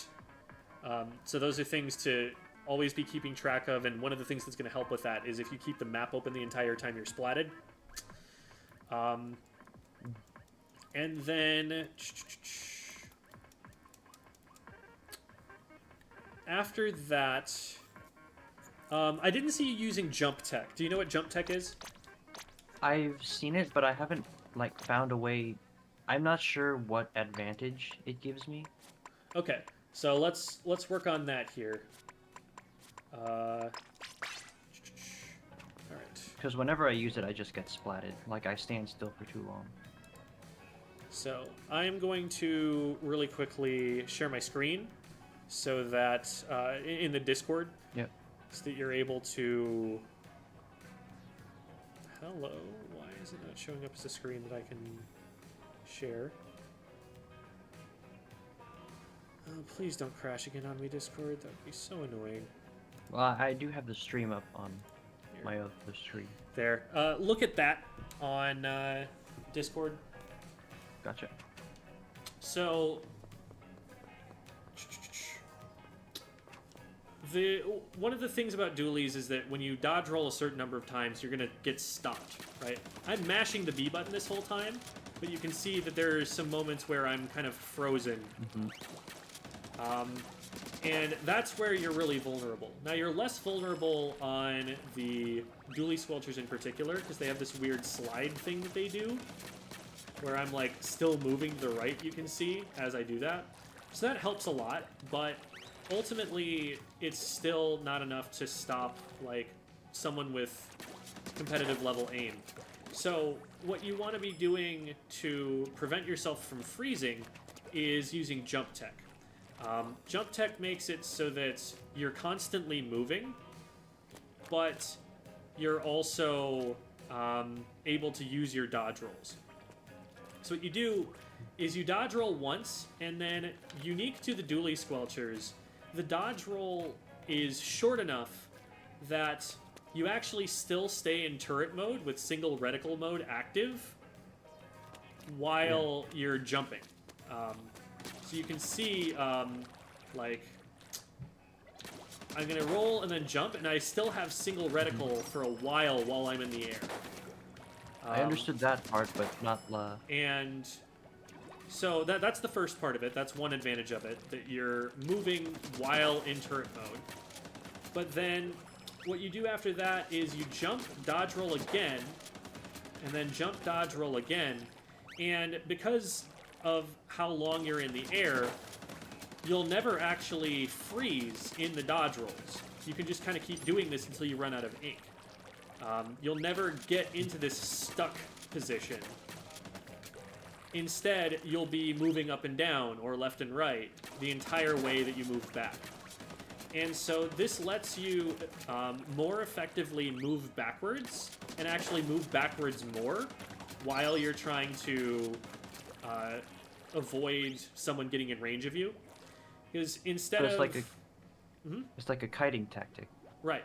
So instead of doing this and then them being able to just run at you, the entire time they're fighting you, they're having to adjust to you doing this, and, like, you're, you know, as long as you're doing it right and not accidentally dodge rolling again, you can get, you know, all this far back, and the entire time you're returning fire at them. So, that's generally the movement technique you're going to be using most of the time that you get into a fight with someone, especially someone who's trying to rush you down. It's obviously, you know, you're dodge rolling a lot, and so you have to keep track of your ink tank. Like, I can only jump tech so far before, and this is just straight back, and usually you want to be going side to side a little bit. But I can only go about that far before I'm completely out of ink, even on a fresh tank, so you got to be a little bit careful with it. I But usually it just run gives you one the... main and and 1 sub of Ink Saber main. It just gives you more of an ability to kite someone than any other weapon in the game has, basically. So, that's something to work on, and it's not easy, is the other problem with it. The timing is pretty tight, and you have to be keeping your aim on to get it, any advantage out of the single reticle mode.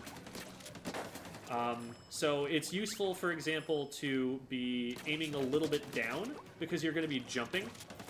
And so as you jump, you want the shots to kind of rise up into the player, like that. So like I'm aiming in front of them right now, but when I do the jump tech, I'm aiming at them once I'm in the air. So that's one thing to be thinking about. Also, if you're going to be going side to side with your jump teching, like this, then you're going to have to, adjust your aim side to side as you go. I'm sitting cross-legged in a weird way right now, so it's not ideal for doing a demonstration. I don't know why I'm doing that, but here I am. If it's comfortable. But you do this sort of thing against that roller, it never catches you, right? You do this against that roller in like most of the fights that we were showing earlier, and you should just win it cleanly every time because they never get in range to do lethal damage. Yeah, I think I have some ideas on how I can practice that. Yeah, and the training room is a great place to do it. Great place to get the hang of it. But it's also really valuable to be doing in actual matches to be able to have that be your default combat movement. Because it'll take some habit breaking to make it a part of your game plan. Yeah. So, do you have any questions for me?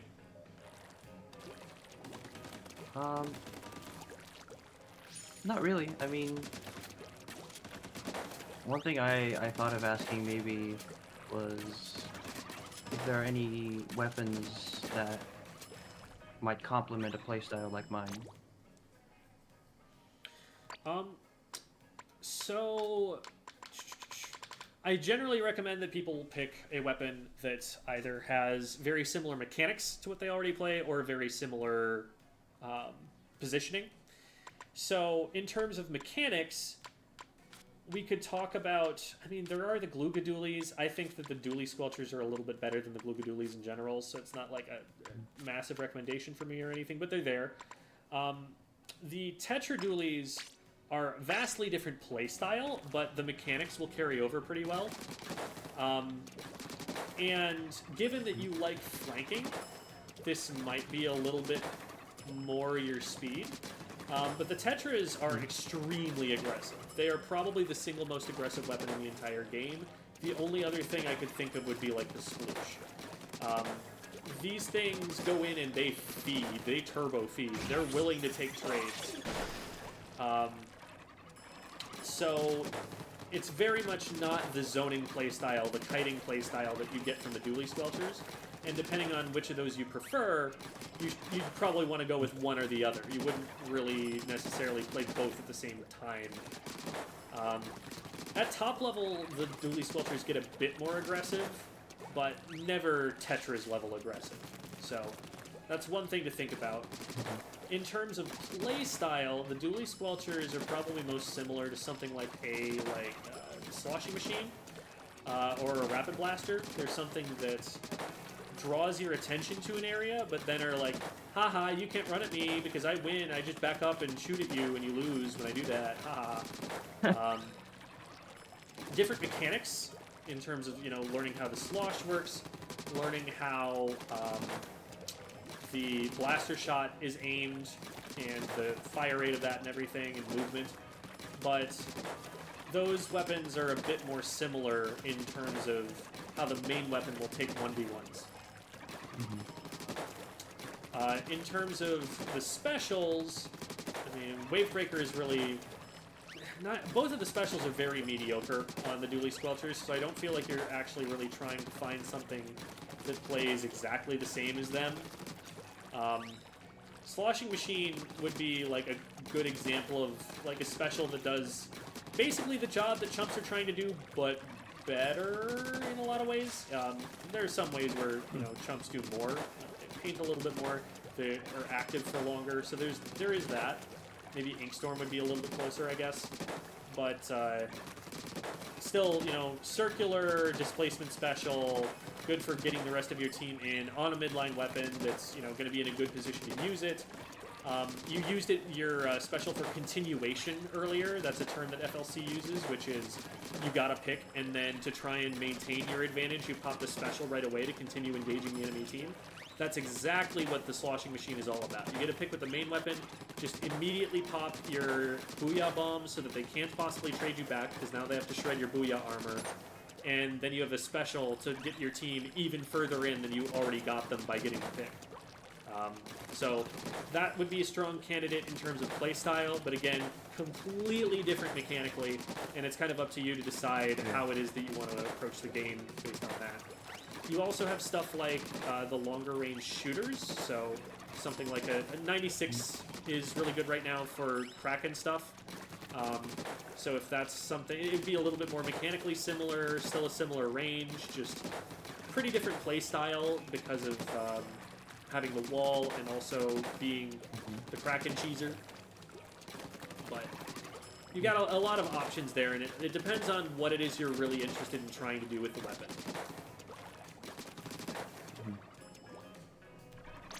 So. Okay. I have a few interests, so I'll try those out. Thanks. Yeah, sounds good. And thank you for coming on the show. Always appreciate people who are willing to, you know, go up in front of 100 people and be criticized. That takes a certain courage. Yeah, no. And I appreciate that you're willing to come up here and give us the content to learn from. I thrive off criticism. Awesome. That's how I learn. So one more question. Yeah, go for it. Do you have a book recommendation? I'm making a small library in my room. I know books. I don't know what kinds of books you like. What sorts of things are you interested in? You want fiction, nonfiction, any genres in particular that speak to you? Just looking for classics, or? I do like fiction, but I like branching out, trying different genres. Okay. I mean, I can rattle off some really classic works that spoke to me a lot. How avant-garde are you interested in getting here? Like, are we interested in trying to decipher something? Okay, so could you go into some stream of consciousness or something? One of my favorite novels of all time is The Portrait of the Artist as a Young Man. It's a story of... It starts basically at, like, toddlerhood or, like, infancy. And the first lines of that book are, your head is spinning a little bit, like, what is going on? Why are we making nonsense baby noises? But then you slowly learn, oh, this is an infant and their first thoughts about seeing their father and, like, defining their father as the one with the scratchy face. And, like, okay, you start piecing it together. And it follows them in a very stream of consciousness style up until they get to the point where they're verbal and they can actually start speaking for themselves. And then they get to about, early adulthood, and they go off to travel the world. And it's the story of how they develop, of how they interact with these larger forces in their lives, nation, religion, family, and how they decide to either combat those things or embrace those things up until the point that they become an adult. I think it's really introspective and really beautiful. I love how that sounds. And that's a long name, too. Portrait of the Artist as a Young Man, yeah. Mm-hmm. So that's one of my favorites. One that also got me thinking a lot. Probably anything by Virginia Woolf would be really good, but To the Lighthouse is the one that I am most familiar with. Also, stream of consciousness. It's something. Do you know what stream of consciousness is as a narrative technique? I don't think so. I haven't heard of that. So it's basically narrating someone's internal monologue, even at a subconscious level. It's trying to get at not just what someone says, but everything that they're thinking, even the parts that they don't say out loud or the parts that they don't understand for themselves. All of their biases that are at work, just... There's a lot of extra information you get out of that particular technique than you would get from normal character did this, character said this, character thought this. And it's very just whatever comes out of your mouth comes out when you're writing it, except they do so from the point of view of a character. It was very avant-garde, very new for its time, and has been expanded on since, but Virginia Woolf is one of the very early great examples of that, and I think she uses it to really great effect to make comments on society and how we interact with each other, gender roles, things that the scripts that underlie all of our interactions with each other that we don't think about. She did a really good job of breaking those down there. So that one's really cool. I've had an idea like that before, like something I've wanted to write, but I never really knew how to use it or how to do it. That would be a great example to read for it then.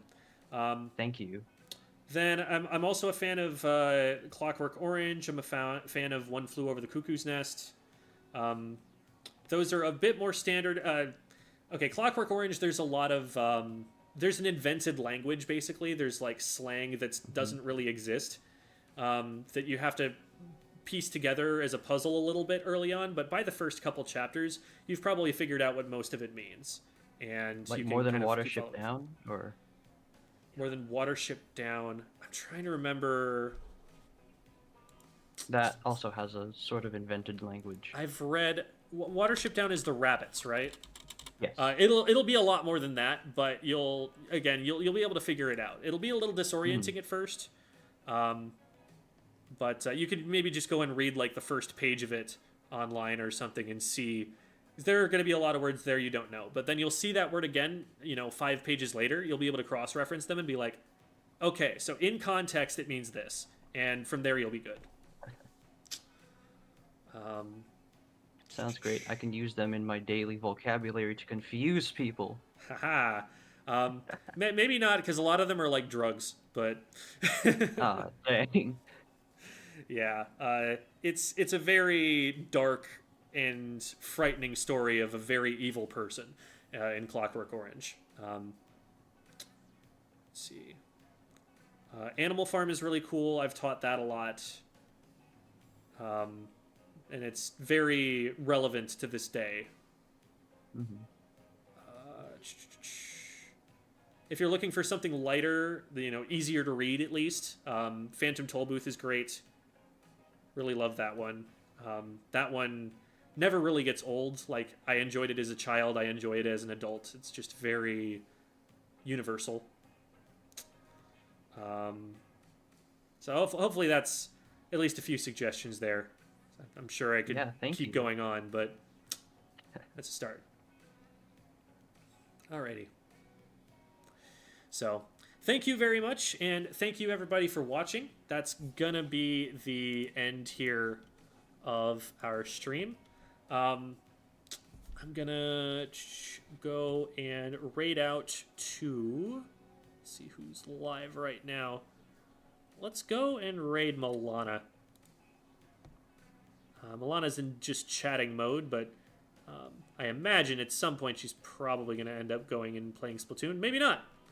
Who knows? But Mel's cool. We like Mel. Also have a teacher. Have a great day, everyone.